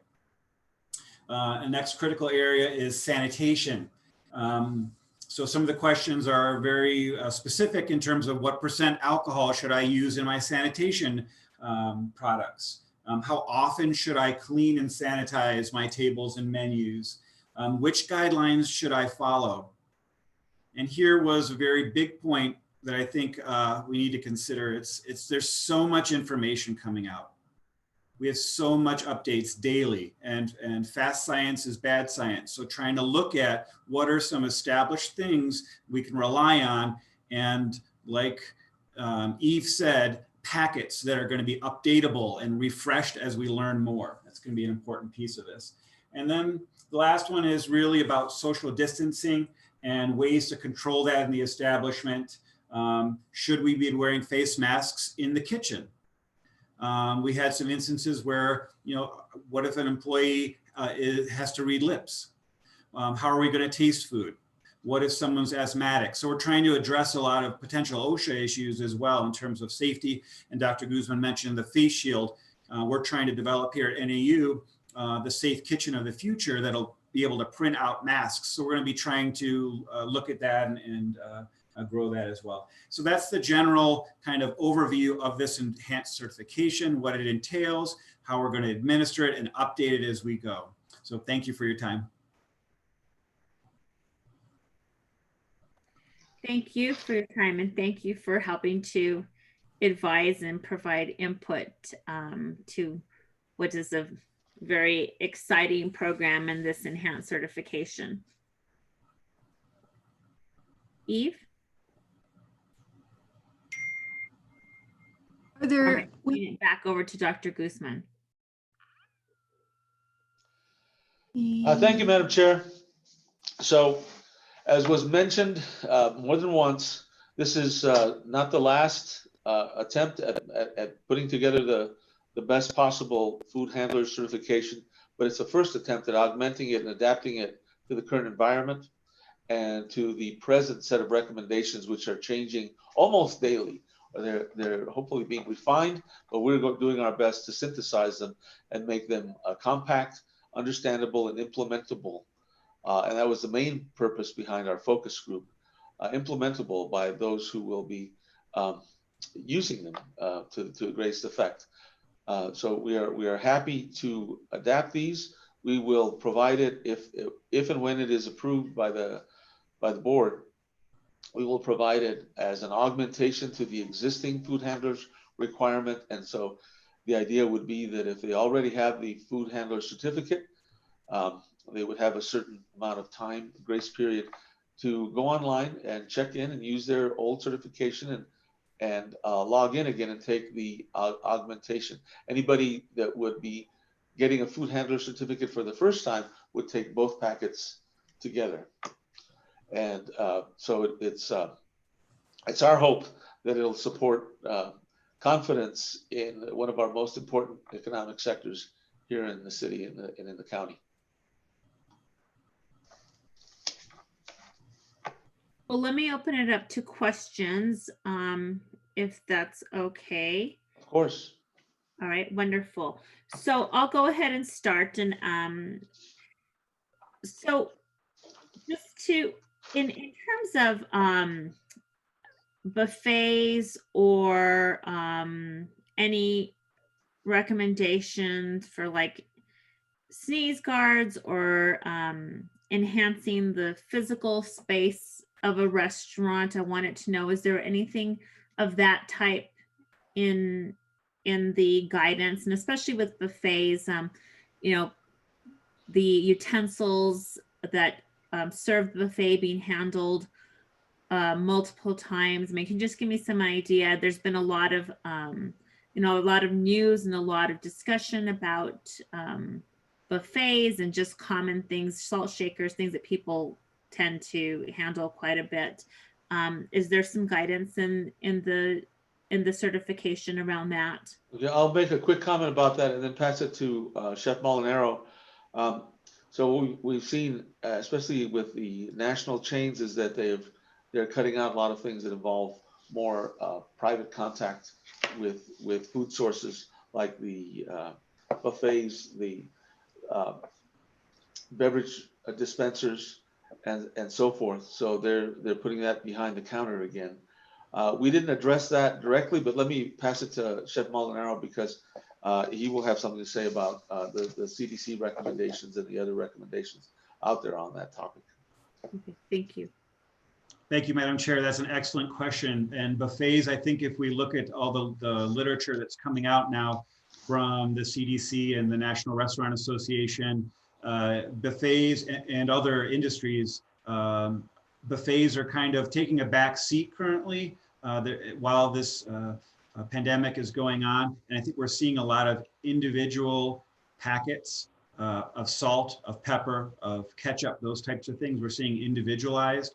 We're also looking at doing away with the self-service style buffet, and some of the augmented versions we're seeing are having an attendant. So a person might come up to a buffet and it'll be covered with a sneeze guard, but there'll be an attendant as the break point who can help you select what you want. I've seen that as an option. I've also seen some interesting forms of individually packed items. So you might come up to a buffet and you look at the items and they're already individually boxed up, ready to go for you. So there are some resources like that out there. It's a great question. And I think addressing that specifically in there, we can definitely look at adding a question set that addresses that specific issue, because I think you touched on a very important point for many restaurants in Coconino County. Thank you. Well, also, Madam Chair, with respect to the handling of silverware and plates and that sort of thing, there might be some good processes and process controls to implement. But there's a distinction between the design of the restaurant and the food handler's specific instructions. And so how and whether they design or redesign the buffet, and how and whether they design the spaces for optimal safe distance, and you mentioned sneeze guards and different barriers, that might get more into health requirements, but not those for food handlers. Mm-hmm. Got it. Yes, thank you. That's a very, very good point. And that would be another area to think about in the future in terms of the physical space and restaurants where they could seek that advice. And so just, and this may be for Eve, but is the thought that, so for new food handlers, this would be part of the required test.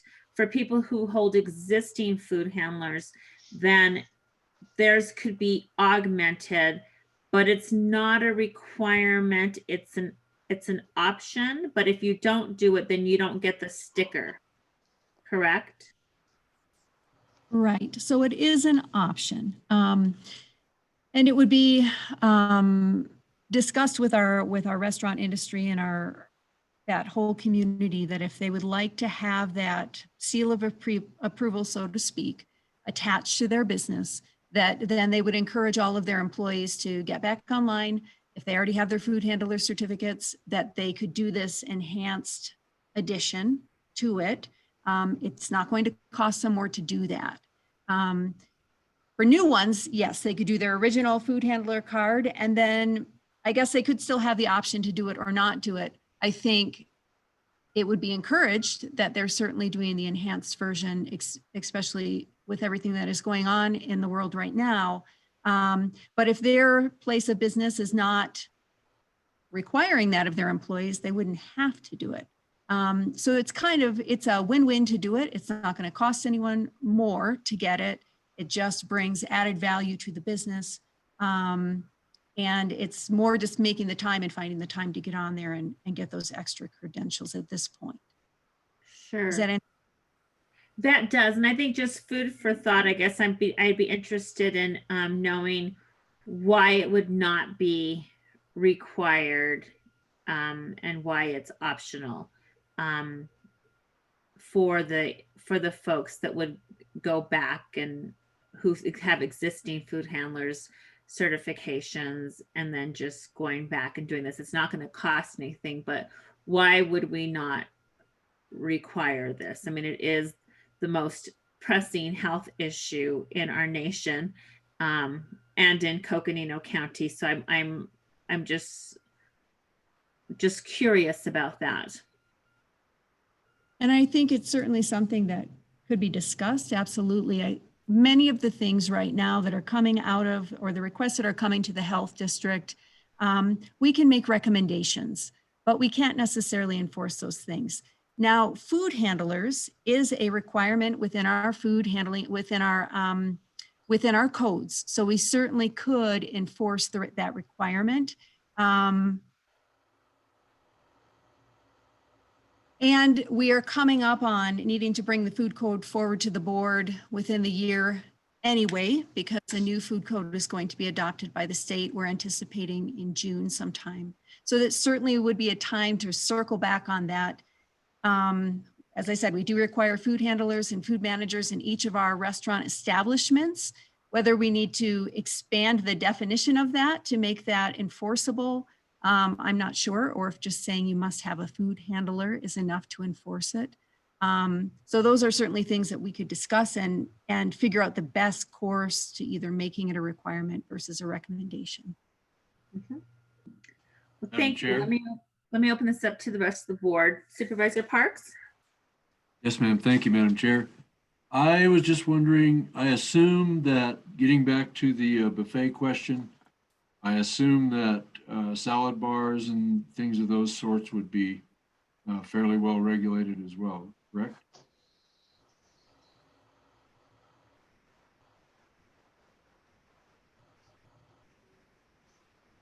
Yes, I think they all fall within that same category. And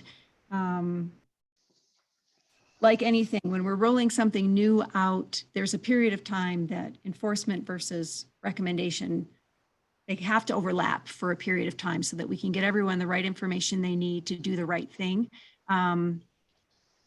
So as we are learning more and as businesses are reopening and as we're looking at our practices, there needs to be sort of a transition time of how businesses previously ran and how we would like to see them running in the future.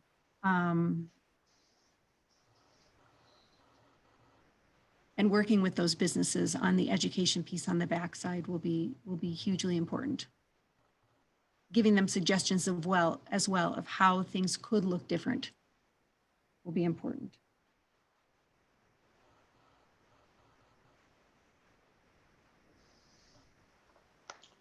Other questions of the Board of Supervisors or from the Board of Supervisors, excuse me? Yeah, if I could, that'd be great. Sure, Supervisor Rand. Okay, just quickly on this, as we try and disseminate information and push it out and help everybody on this, just as mentioned before, we're getting a plethora of information. And so you're trying to help consolidate and have up-to-date information interpreted, which begs the question of where is the immediate go-to for information?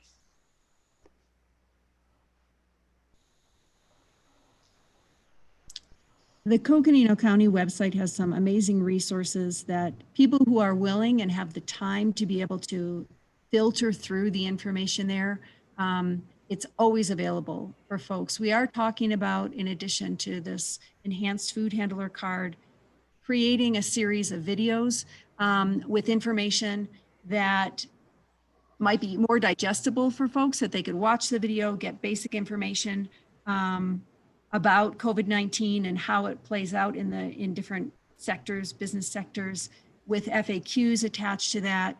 There are many pieces that we could develop to try to help the community, as well as offering, of course, for them to always ask questions. But I think we've started talking a little bit with this NAU team of how we could come together and build some of those videos.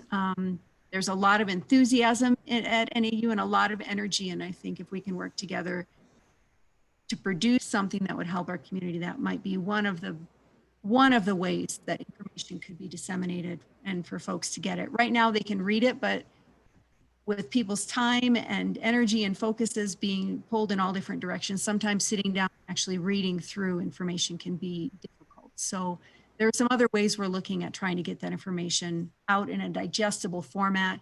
And this enhanced food handler,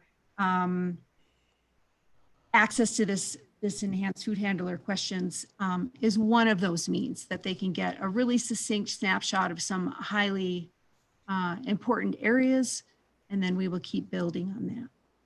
Well, and that's what I'm looking at, because, you know, I've been through the website, and now I haven't in the last 5 days, but you start to get into how far do you mine down. This is good information that could be out there immediately, and it almost begs for you know, flagging it or putting it however you guys package it up. Of you know, we started out with just the COVID website, and then we had the COVID in business website, and then we had the COVID in business, and then the safety net opportunities. And in this one, you know, it almost begs for that level of pushing it out for the sake of businesses to be highlighted, because that's what, you know, it's not just the businesses, but it's the general public that wants to know just what you're presenting. Hey, I want to go to a place where they are thinking about maybe wearing masks, and what do they do and how do they keep it clean? You know, that continues to be a question that the general public's looking for. So that's one. As you develop this concept, the quicker and the easier, pretty much the whole theme of what you're doing would be helpful. And then what was it? I see your note that, you know, you have the free review of plans, which is really good on the our health department side, which is good. And then people would be, or the businesses might want to do. Let me see. One other question that I had was, is there a obviously with the businesses coming back online, it puts more demand on the need for cleaning products, the need for masks, the need for that. You know, do you, is there a source? What are the discussions associated with it? I mean, any one of you can answer these. Some are Chris, some are Mark, and Dr. Guzman pieces. But what is that? I think I can speak to the product side. I know we have some graduates who are working at corporate Eco Lab, and they're doing very well right now, and they're trying to provide products and services to their people, and they're on top of it. Their capacity seems to be matching the need. There are some areas where they're kind of lacking in terms of being able to provide specific types of products. For example, latex-free gloves seems to be one of the areas they're trying to ramp up, and a few others. But as far as from the back house to kitchen, on the chemical side, they seem to be able to match the capacity. Oh, wonderful. And so conversations, Chris, have you gotten into some of those conversations in the business group? Supervisor Ryan, in terms of supply of PPP or PPE, personal protective equipment, we haven't discussed who supplies what. That's kind of been a matter that's been left to the markets to try and source, through the likes of Ecolab or the different restaurant industry suppliers. So that hasn't really been a piece of discussion as you've been pulling the groups together. Yeah, I'd be curious to tap into, I mean, I think you've seen the Sedona Safe Clean Open stuff that they're doing, see what their discussions are as well on that.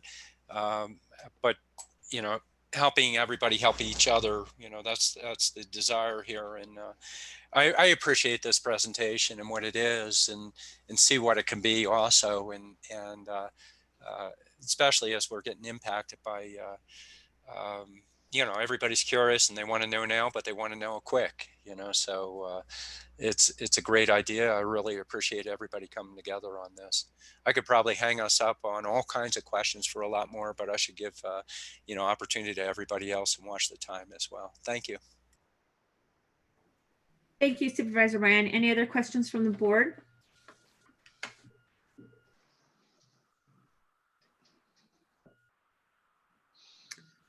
Okay, well, I do have a question for Rose, our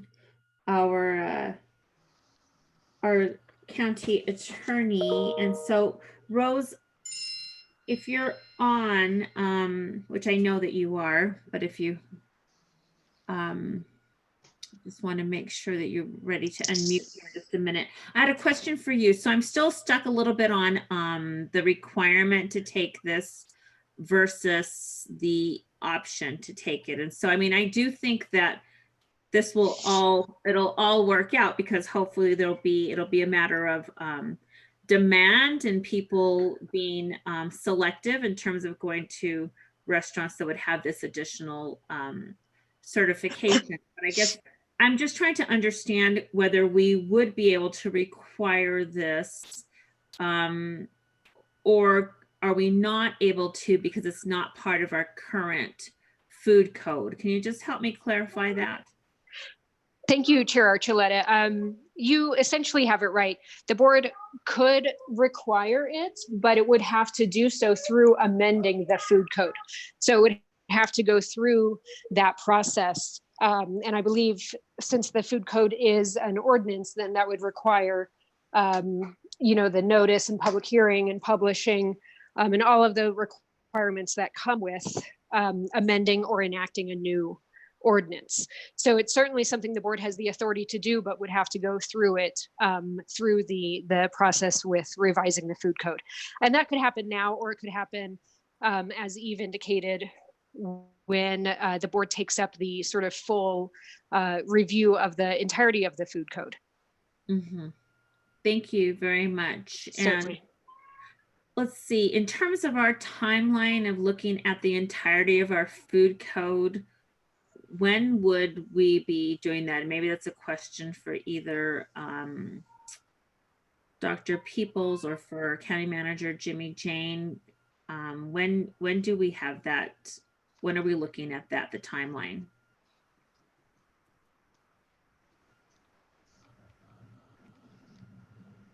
And you all might be on mute. Yeah, Madam Chair, thank you. I would defer the timeline of that Eve briefly outlined to Dr. Peoples and to Eve. I know it is coming up. I think they expect the state to approve the new food code this summer, with the anticipation then that we would follow behind that. But Madam Chair, if it's okay, I would defer to Dr. Peoples. Sure, that would be great. Dr. Peoples or Eve, either one. Yeah, hi, thank you. So County Manager Jane gave a perfect response, and those conversations in terms of the timeline were moving pretty rapidly with the state prior to COVID. They have not been picked back up. So let us do some digging and see what information we could bring back and see if the state still is on track with those timelines. And, it's a new day with COVID. And as your question indicated, that perhaps there are new provisions or or advice or guidance that they could give in terms of keeping our restaurants and our community members safe as possible. So we will work with ADHS and get back with you, Chair Archuleta. Okay, great. Well, thank you. So we're almost up against our time. We have about 9 more minutes. And so, Eve, why don't you tell us kind of where are you going from here? You said you're going to share this with the Restaurant Association or with the industry. Is that correct? Or tell us a little bit about your next steps. Sure, and I think I actually might defer to Chris in this because he has been running weekly meetings with the businesses in our community to bring them up to date on information, as well as the chambers, the Restaurant Association. So I'm going to defer to Chris to give you a more up-to-date kind of where we're going in our next steps, if that works for you. Sure. And are you sending this out to, and this is probably a question for Chris as well, and for you, but are you sending this out to all of the folks that have food, all of the restaurants and caterers, et cetera, that have food handlers certificates? And are we broadening our communication with folks? You know, I mean, I think that there's probably a representative group of folks, but I would like to really make sure that we're broadening and getting as much of this information out to the larger restaurant owners and mom and pops and all of that businesses as well. So maybe just a little bit in answering the question, a little bit about how that outreach is happening. Madam Chair, this is Chris Pastors. In terms of how the outreach has been happening, so far we've kept the communication with our focus groups, with our health and human services professionals, as well as within the Economic Development and Economic Policy Institute. And so as far as the steps in terms of making sure that this message or this awareness opportunity gets out there, we were seeking board permission, if you will, or board approval of the initiative. It is being an optional initiative, but once we've gotten that, then it's a matter of yes, engaging all of our mediums, whether it be as Supervisor Ryan saying, bringing it up to the front of our websites, through Coconino County, whether it would be certainly through our weekly webinars, every Thursday. We've also got emails and industry groups that we're all members of that we will continue to promote this. I think we've got policy groups of municipalities that are all working together. So I think there's a matter of making sure that our business development offices know about this, and as well as the industry professionals, so that even the smaller shops that might be loosely connected to a restaurant association would hear about it through their local municipalities or their economic development offices. So we will get to that stage, and we will use all mediums possible. But we wanted to make sure that we're in line with the Board of Supervisors direction, and making sure that we're covering the spots that have been brought up. Great, thank you very much for that. Any other comments from the Board of Supervisors? I guess just this Supervisor Ryan, my quick comments are this is hot area for people that are curious, and in any way that we could be proactive and enhance this opportunity would be wonderful. Thank you. Yes, because I see the last bullet point is confirmation of board support. So I think I'm hearing support from the board through our comments today. If there's any member of the board that feels otherwise, please say so. Madam Chair? Yes, go ahead. Yeah, so thanks. So totally great effort and initiative. Just the clarification is the piece you brought up, which is if this is going to amendment, there needs to be outreach to everyone. And I think that's embedded in this. I just said I had a really interesting call and a community conversation with folks from the Restaurant Association on how they are navigating without clear direction. And they gave some examples of other states who have provided that. And so just really appreciate local entities stepping up to fill the void that occurred when the state of Arizona did not provide clarity. And that's not, that's just how it went. It would not right or wrong, good or bad. It just did not have the clarity that many other states provided. And so thanks for doing that, and appreciate this coming forward, as an amendment process, not formal amendment, but to the food code. Obviously, if it went in the food code as a requirement, different path. But thanks very much to everyone. Mhm. Yes, thank you. Sure. And certainly we'll get that other piece answered about the food code amendment or food code review. Well, and also a shout out to NAU and their work together on this. This is wonderful. Thank you. Absolutely. Supervisor Ryan. I wanted to turn it over to County Manager Jane for some final closing. Madam Chair. Yes. Oh, go ahead, Supervisor Parks. Go ahead. Okay, thank you. Chris, I just wanted to ask you a question about, have you done any steps to calculate cost to the individual restaurateurs with these additional regulations and the additional things that they're going to have to change in their business? Supervisor Parks, we haven't done any cost estimations of what it will take for them to change their work procedures, or to change the way in which they engage their employees or their clients. The thinking around that is, while this is recommended, it's it's appreciated that it needs to be a choice that needs to be driven by businesses. But we haven't done any cost for what it would cost, because there is always there's many options to weigh in, but whereas we hope that as a recommendation, those options can be decided and then costed out individually by the businesses. All right, thanks. All right. County Manager Jane.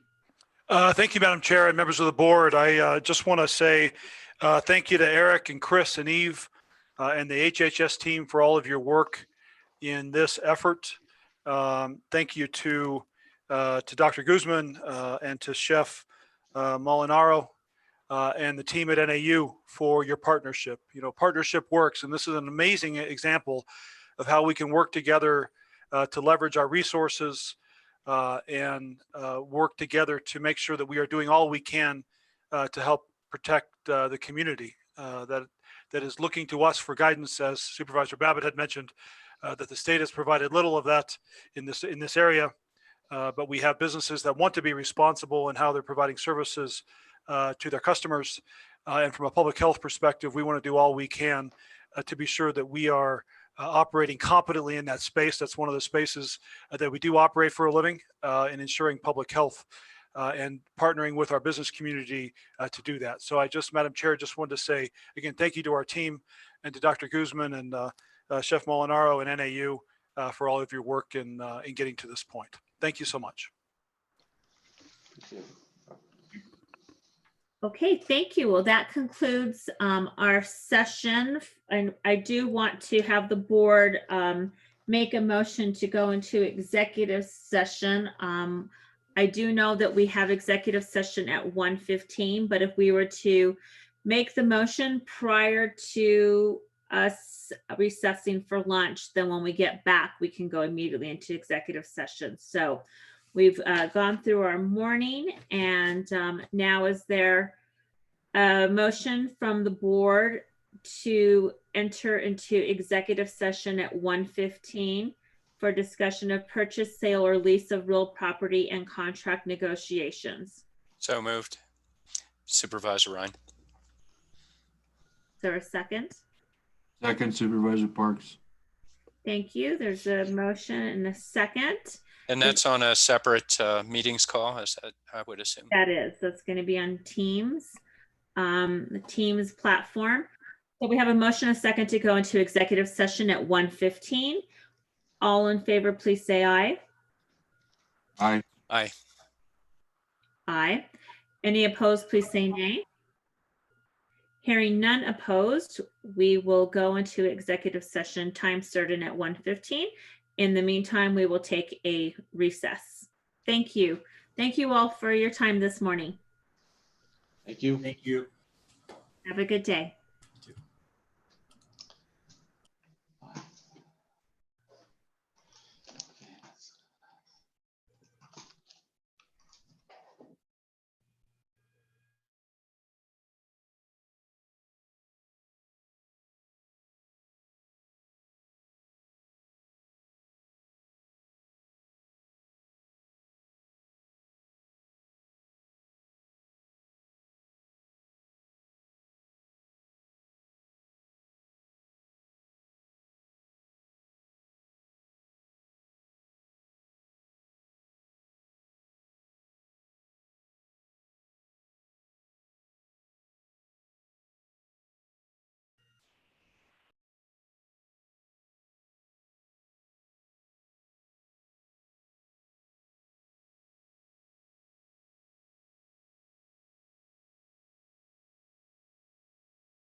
Okay, well, this is the resuming of our Board of Supervisors meeting.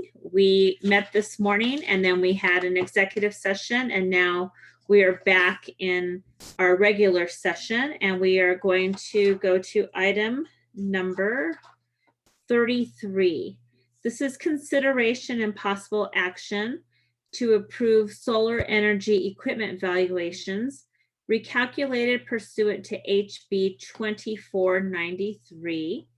And this is out of the assessor's office.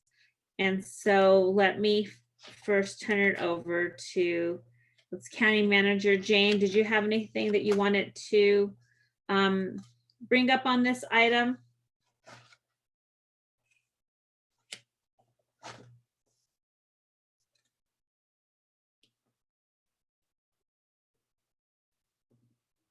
Let's see, and you may be on mute.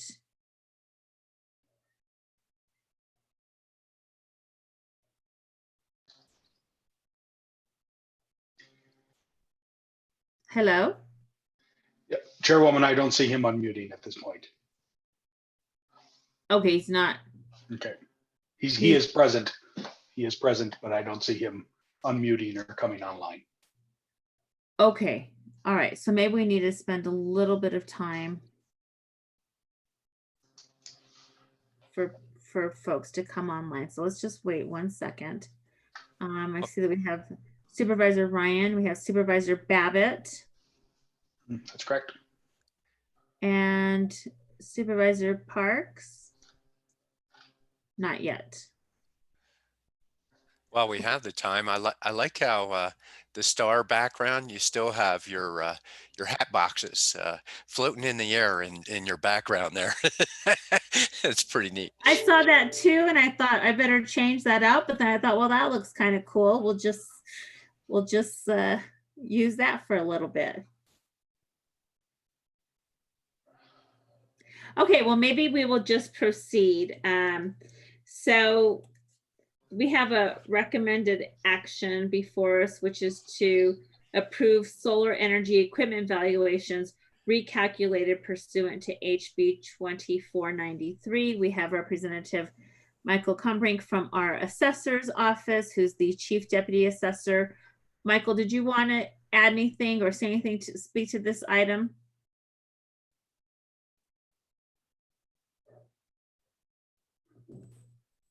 Hello, Supervisor Archuleta and everybody else. No, I just wanted to ask that you accept these valuations and thank you all for working with us, and thank you for the partnership from the board, from the county manager and the county attorney's office. We have been dealing with solar in some way, shape, or form, either through litigation or legislation now since 2015. This issue has been present in the office. So we really look forward to being able to move this off of our plates, off of your plates, and get back to working for the county. So thank you very much. Great, thank you. Is there any member of the board who would like to make a motion to approve this item? So moved, Madam Chair, Supervisor Ryan. Okay, is there a second? Second, Madam Chair. Okay, it's been moved and seconded that we approve solar energy equipment valuations recalculated pursuant to HB 2493. All in favor of the motion, please say aye. Aye. Aye. Any opposed? Okay, passes unanimously. Thank you. We are now going to go to our next item, which is, well, we start a roundtable, but first we're going to do legislation. So this is discussion, update, and possible direction to staff regarding state and/or federal legislative and/or administrative matters. From Public Affairs Director Eric Peterson. Eric. Thank you, Madam Chairwoman and Supervisors. Eric Peterson, Public Affairs Director.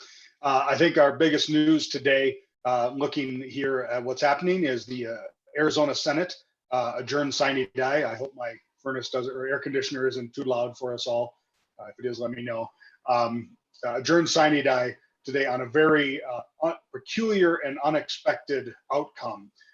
Prior, as you know, the House passed about 28 bills that were Senate bills that were pending in the Arizona House. Prior to the action to read those bills and transmit them to the governor, the Democratic minority made a motion to adjourn sine die immediately.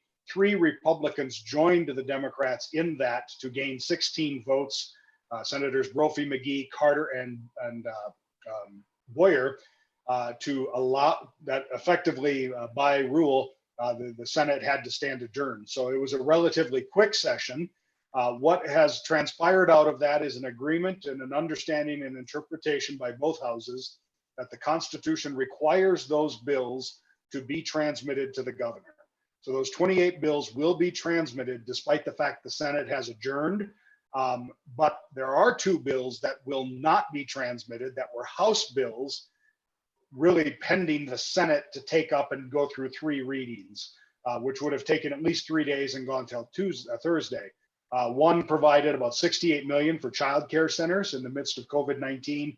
The other was the liability shield that we have talked about for businesses to not incur liability for any COVID-related illnesses that arise out of the reopening. We have, so you know, local governments have been pushing hard, and we expect the liability shield to be a part of the special session legislation that will be coming up. We'll obviously be going to special session at some point, but for our own operations at Hotel Aspen and such, local governments are pushing hard to be in that bill on the liability shield through our associations.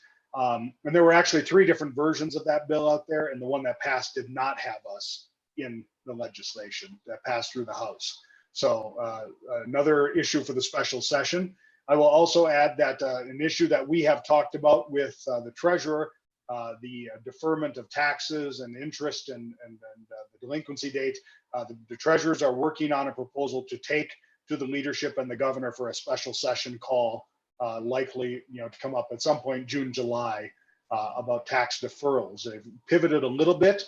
They are working on their final language. Treasurer Benatar and I meet weekly, and she is willing to share that as soon as she has it with us so that we can discuss with the board about any policy goals and outcomes out of that legislation. So we are immediately pivoting to be ready for a special session and continue a conversation with you all about what we should be doing within the special session. So I'll pause there and just ask if there's any questions about the legislature's actions last week and then the surprise news today.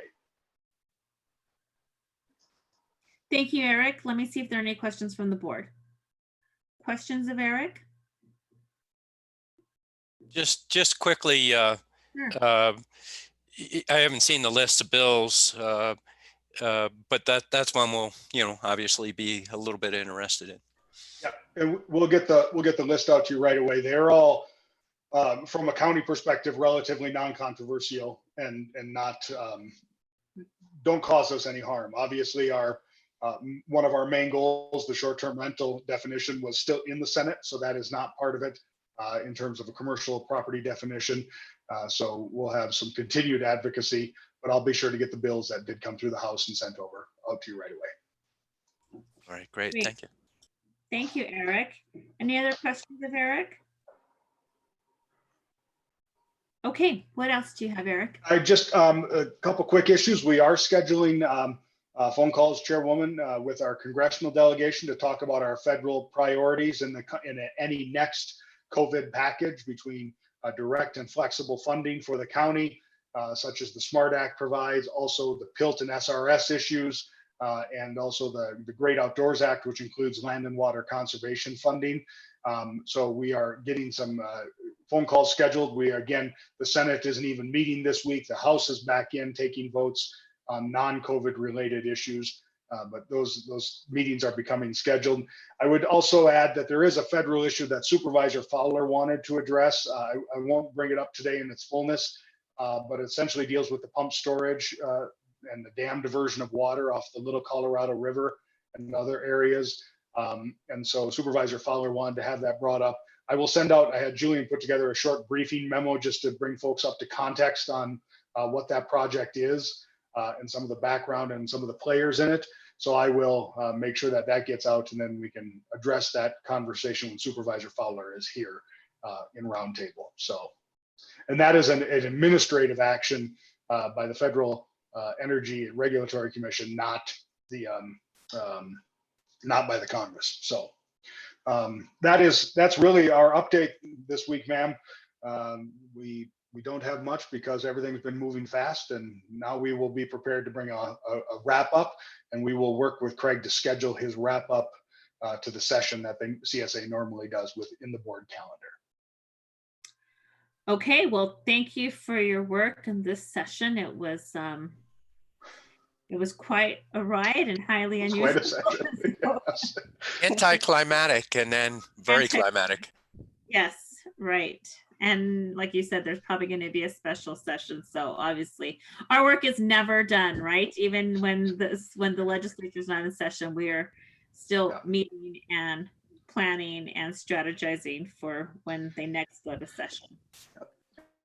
And I will, just so everyone knows, I had some brief conversation with Craig. Obviously, we don't know what meetings will look like in the fall, but I'm just anticipating. He has not made anything firm that we will probably be virtual potentially for our summit, the CSA summit, but that will be earlier this year than the later October mark that we've had, quite possibly into September, trying to meet some time so that there's advocacy time before the legislature reconvenes, rather than having such a short turnaround between the summit and the beginning of the session. So. Okay, super. Thank you, Eric. Appreciate it. You're welcome. Okay, we're going to go to item number 35. This is discussion and update from County Manager Jane. County Manager Jane. Thank you, Madam Chair and members of the board. So tomorrow we do have a regular elected official leadership team discussion that we have now every Monday and Wednesday. The focus of tomorrow's roundtable discussion is reentry plan to get feedback and dialogue with our departments across the organization. So that'll be tomorrow morning. And thank you, Marie and Joanna and the team for your work on that. Tomorrow we also have, which we meet weekly, a vacancy and reclassification meeting.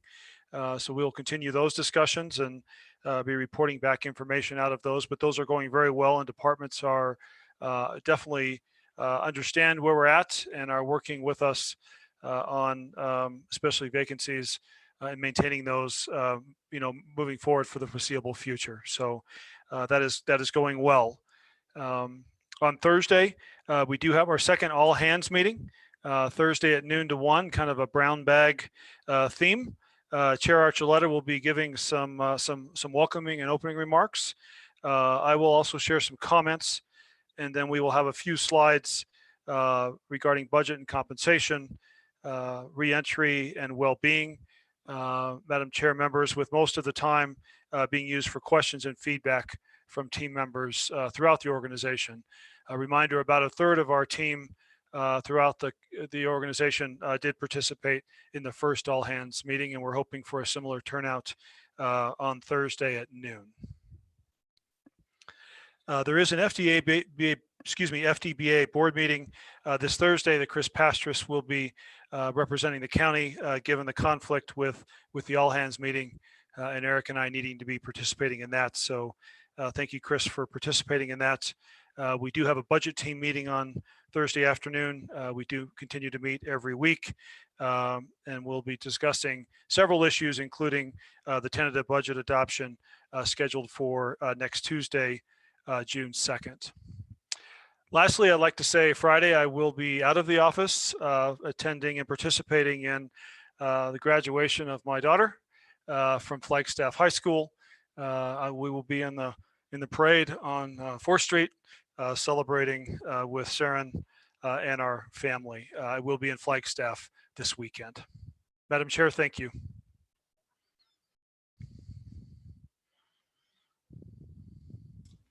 Congratulations. Thank you. Yes, congratulations. I was trying to find my unmute button. Yes, congratulations. Proud father, proud parents. That's wonderful. We're really happy for her.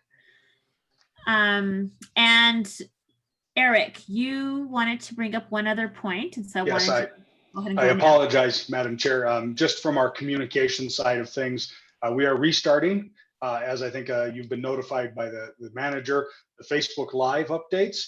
I will be hosting them tomorrow afternoon. I'm on with the chairwoman. It's a little bit of an expanded operation. We're going to use Zoom, sort of like you've seen, but we're going to be live, meaning that we'll ask folks to drop a comment, and we'll do our best to answer the question immediately. And if we don't have an answer, we'll certainly get an answer and post it back up and such on that. But we're going to start those Wednesdays at 2 o'clock. So the chairwoman is scheduled this coming Wednesday or tomorrow. And then we will be rotating through the supervisors. So I'll be reaching out to your offices, trying to find the Wednesday that works for you, trying to find sort of a normal time to have them. We've just picked the name of Ask the Supervisor. I was trying to find an alliterative, thing for questions, and I was like, all I ended up with was a quarter hour for questions. So, anyways, it'll be a good event, I think, and it'll allow people to interact. We meant to keep it about 15 minutes, keep it short and brief, so we're not, all day. But I think in that there really is. We'll talk with the managers. Is there a desire to have another public town hall? Is there a desire and need for kind of information, a larger concept, going forward? So something to consider, and just provide direction as you will throughout the coming weeks. Thank you. Thank you, Eric. Appreciate that update. Okay. Anything else, Jimmy, from your? Madam Chair, I just noticed that something that just came through, that Billy Weldon, who is the crossing guard at Marshall Elementary, has won the America's favorite crossing guard for 2020. I know there was a huge push in this community to get him recognized, and that has been accomplished. Oh, that's wonderful news. That's great. We should really recognize him. He's amazing. He's my son's crossing guard, and he's just such a great person. Of course, we all know Billy from all of his work that he's done with veterans, his service as a Purple Heart. I mean, he's just an amazing individual, such a well-deserved recognition for him and his work in our community. So let's get that on our agenda at some point to recognize him. He's a special, very special person. Thank you. Wonderful news. Okay, so then now let's go to roundtable. Supervisor Babbitt.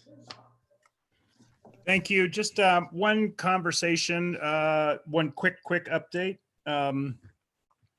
Is Arizona Snowball. We're having some discussions about a couple pieces that have come forward before to the board. One regarding Snowball Road and advocacy for improvements in that from Forest Service, having a conversation with that. And then the operators of Snowball have reached out and are engaging health department folks with their plans of reopening later in this month, I believe. And so they're engaging, doing what Public Health Services District has asked, is that businesses help get contextual information on how they reopen. So that's good. The town of Tucson, we all saw pictures of the Grand Canyon. I reached out to folks up there today, and they actually said, yes, it was busy, but it was managed from their personal perspectives up there. That is not from inside the park's perspective. That's just in the town's perspective. And I think they are looking for advocating to the Park Service to open 7 days a week, not just on weekends. So they have some metering out of folks who are visiting. And so I'll try and get some more information on that to the board. And let's see, there was one other thing. Oh, I'll be on 4Fry call tomorrow. And as we go into fire season where there's going to be no managed fire on the landscape this year, that is going to definitely put a dent in some of the progress we've made over the last few years on reintroduction of managed natural fire. But we'll see how that plays out. And I will keep you posted on the timber progress and the RFP progress as we march through towards the time when those are awarded this fall. Thank you, Madam Chair. Thank you very much, Supervisor Babbitt. Supervisor Ryan? Just a few things, but one is, Liz, I was hoping maybe I could hop on the cities in towns call tomorrow with you, or however, if it can happen. If you guys are all booked, then so be it. No, that would be great. Tomorrow, that would be fine. Absolutely. Okay, good. And then this week I'm going to start putting together a committee this week, next week. Starting to do interviews. I have like over 30 people that want to be on the committee to talk about the location of the Public Works barn in Coconino Village. If you remember, a week or two ago, they had mentioned that there was enough consternation with the community that we talked about putting it on pause. We're moving in that direction, and then they ran a petition that they were over 3,000 signatures that didn't like the location, although level of how informed different members of the community varies quite a bit. So it does make sense that we pause. Lucinda had already paused it, that it wouldn't be budgeted through this budget cycle, and provides the opportunity for us to try and have the community work together with us of figuring out a solution. If there's opposition, what is the solution? And maybe it goes back to the old recommended location. Maybe it's a different piece, but we'll take a look at, provide the opportunity for them to work together with Public Works and see where that goes. The Mountain Dale project is moving along. Because it is moving along, suddenly there's interest from some community members of potentially pursuing some sewer hookup. And so I'll be, Lucinda's putting together a staff meeting with the city just to talk about, if what does that mean? And then I might be trying to coordinate on behalf of the community a meeting just so they could become more informed about processes. And then it's up to community members of where they might want to go with a process associated with that. And always there's a lot more going on, but I'll keep it nice and short at that. Thank you, Madam Chair. Thank you very much, Supervisor Ryan. And just so you know, so tomorrow we're going to be discussing at the Cities and Towns call. We're going to be discussing the various cities and towns reentry plans or considerations and criteria that they're using to develop their reentry plans. And so it should be an interesting meeting tomorrow. Supervisor Parks? District 4.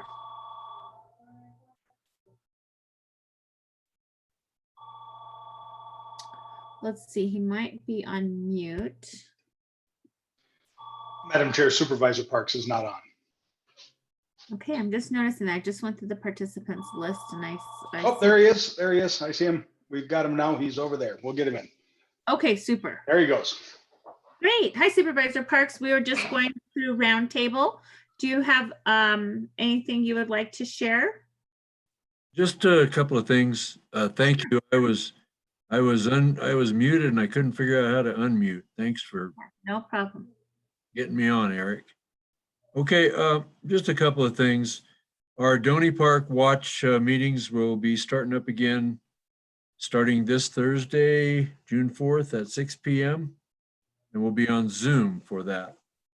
Also, the other thing is that we've started having some renewed interest in firewood permits.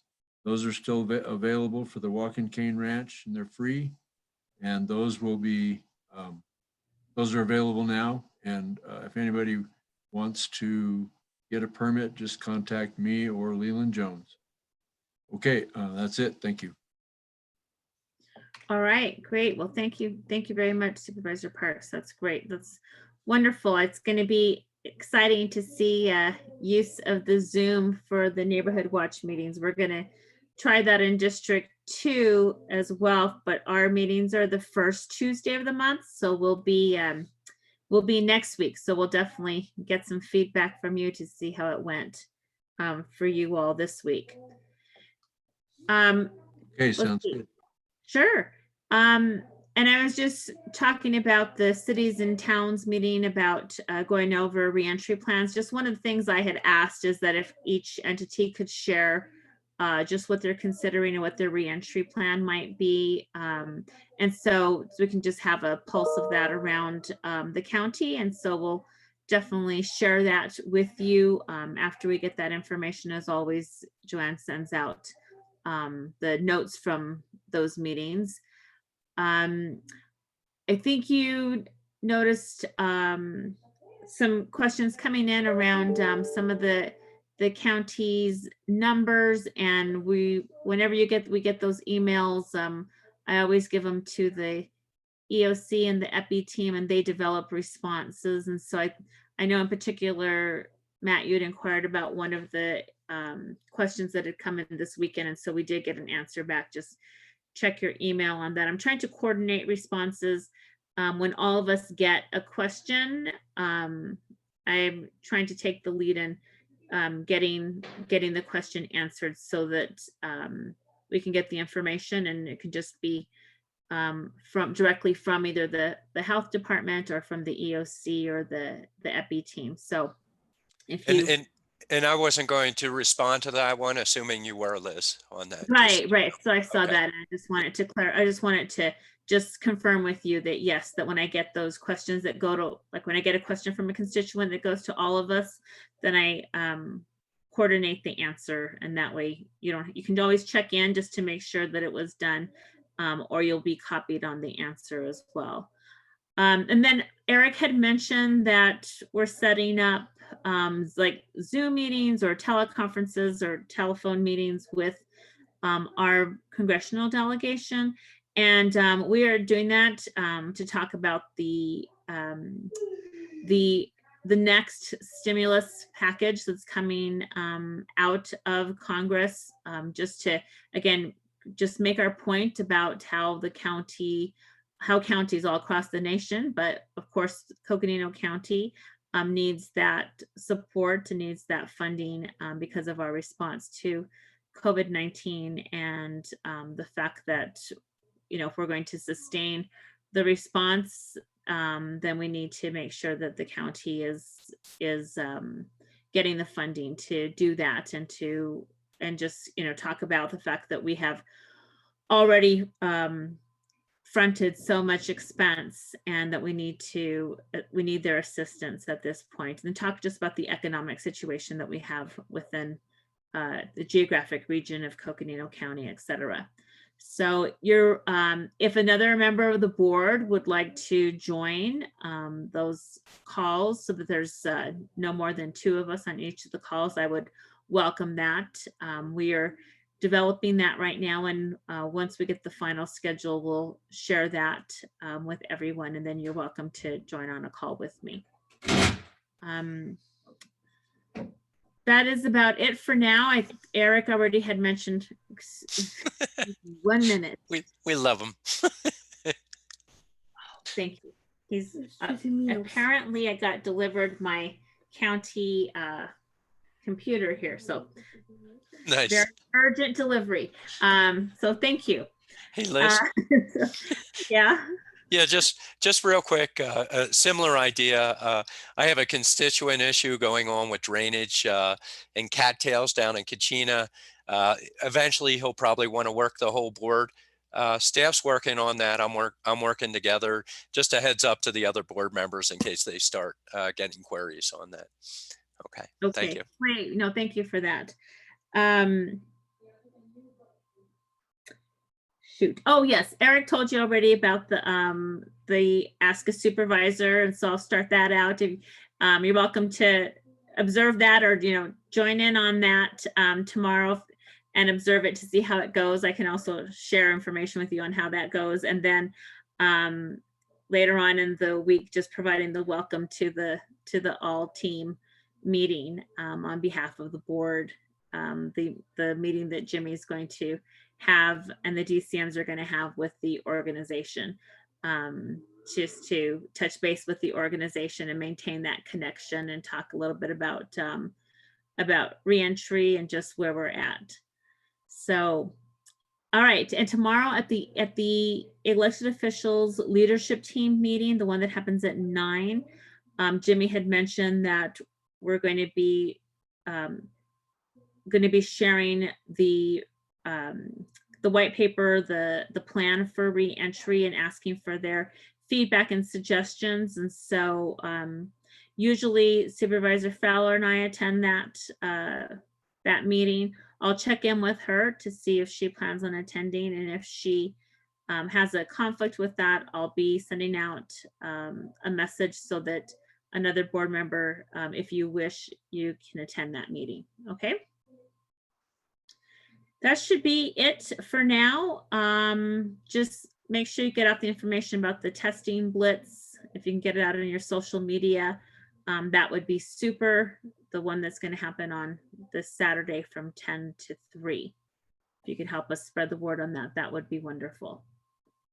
Anything else for the rest of our meeting? We're getting to the point where we're about ready to adjourn. So did anybody think of anything else?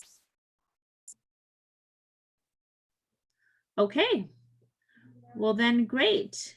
Jimmy, anything from your No, end? Madam Chair, thank you so much for an awesome day, and blessings on the rest of your week. Okay, super. Well, we did really great with time. I'm going to manage our meetings, be more of a taskmaster on time, because we've been kind of going with these elongating our meetings. So I'm going to try to make sure that we have room for plenty of discussion, but also stay on track with our time. Okay, and we managed to do that today, so that was great. Well Thank done. you. Appreciate it. Have a great rest of the week. Yeah, thanks for all those quiet people out there too.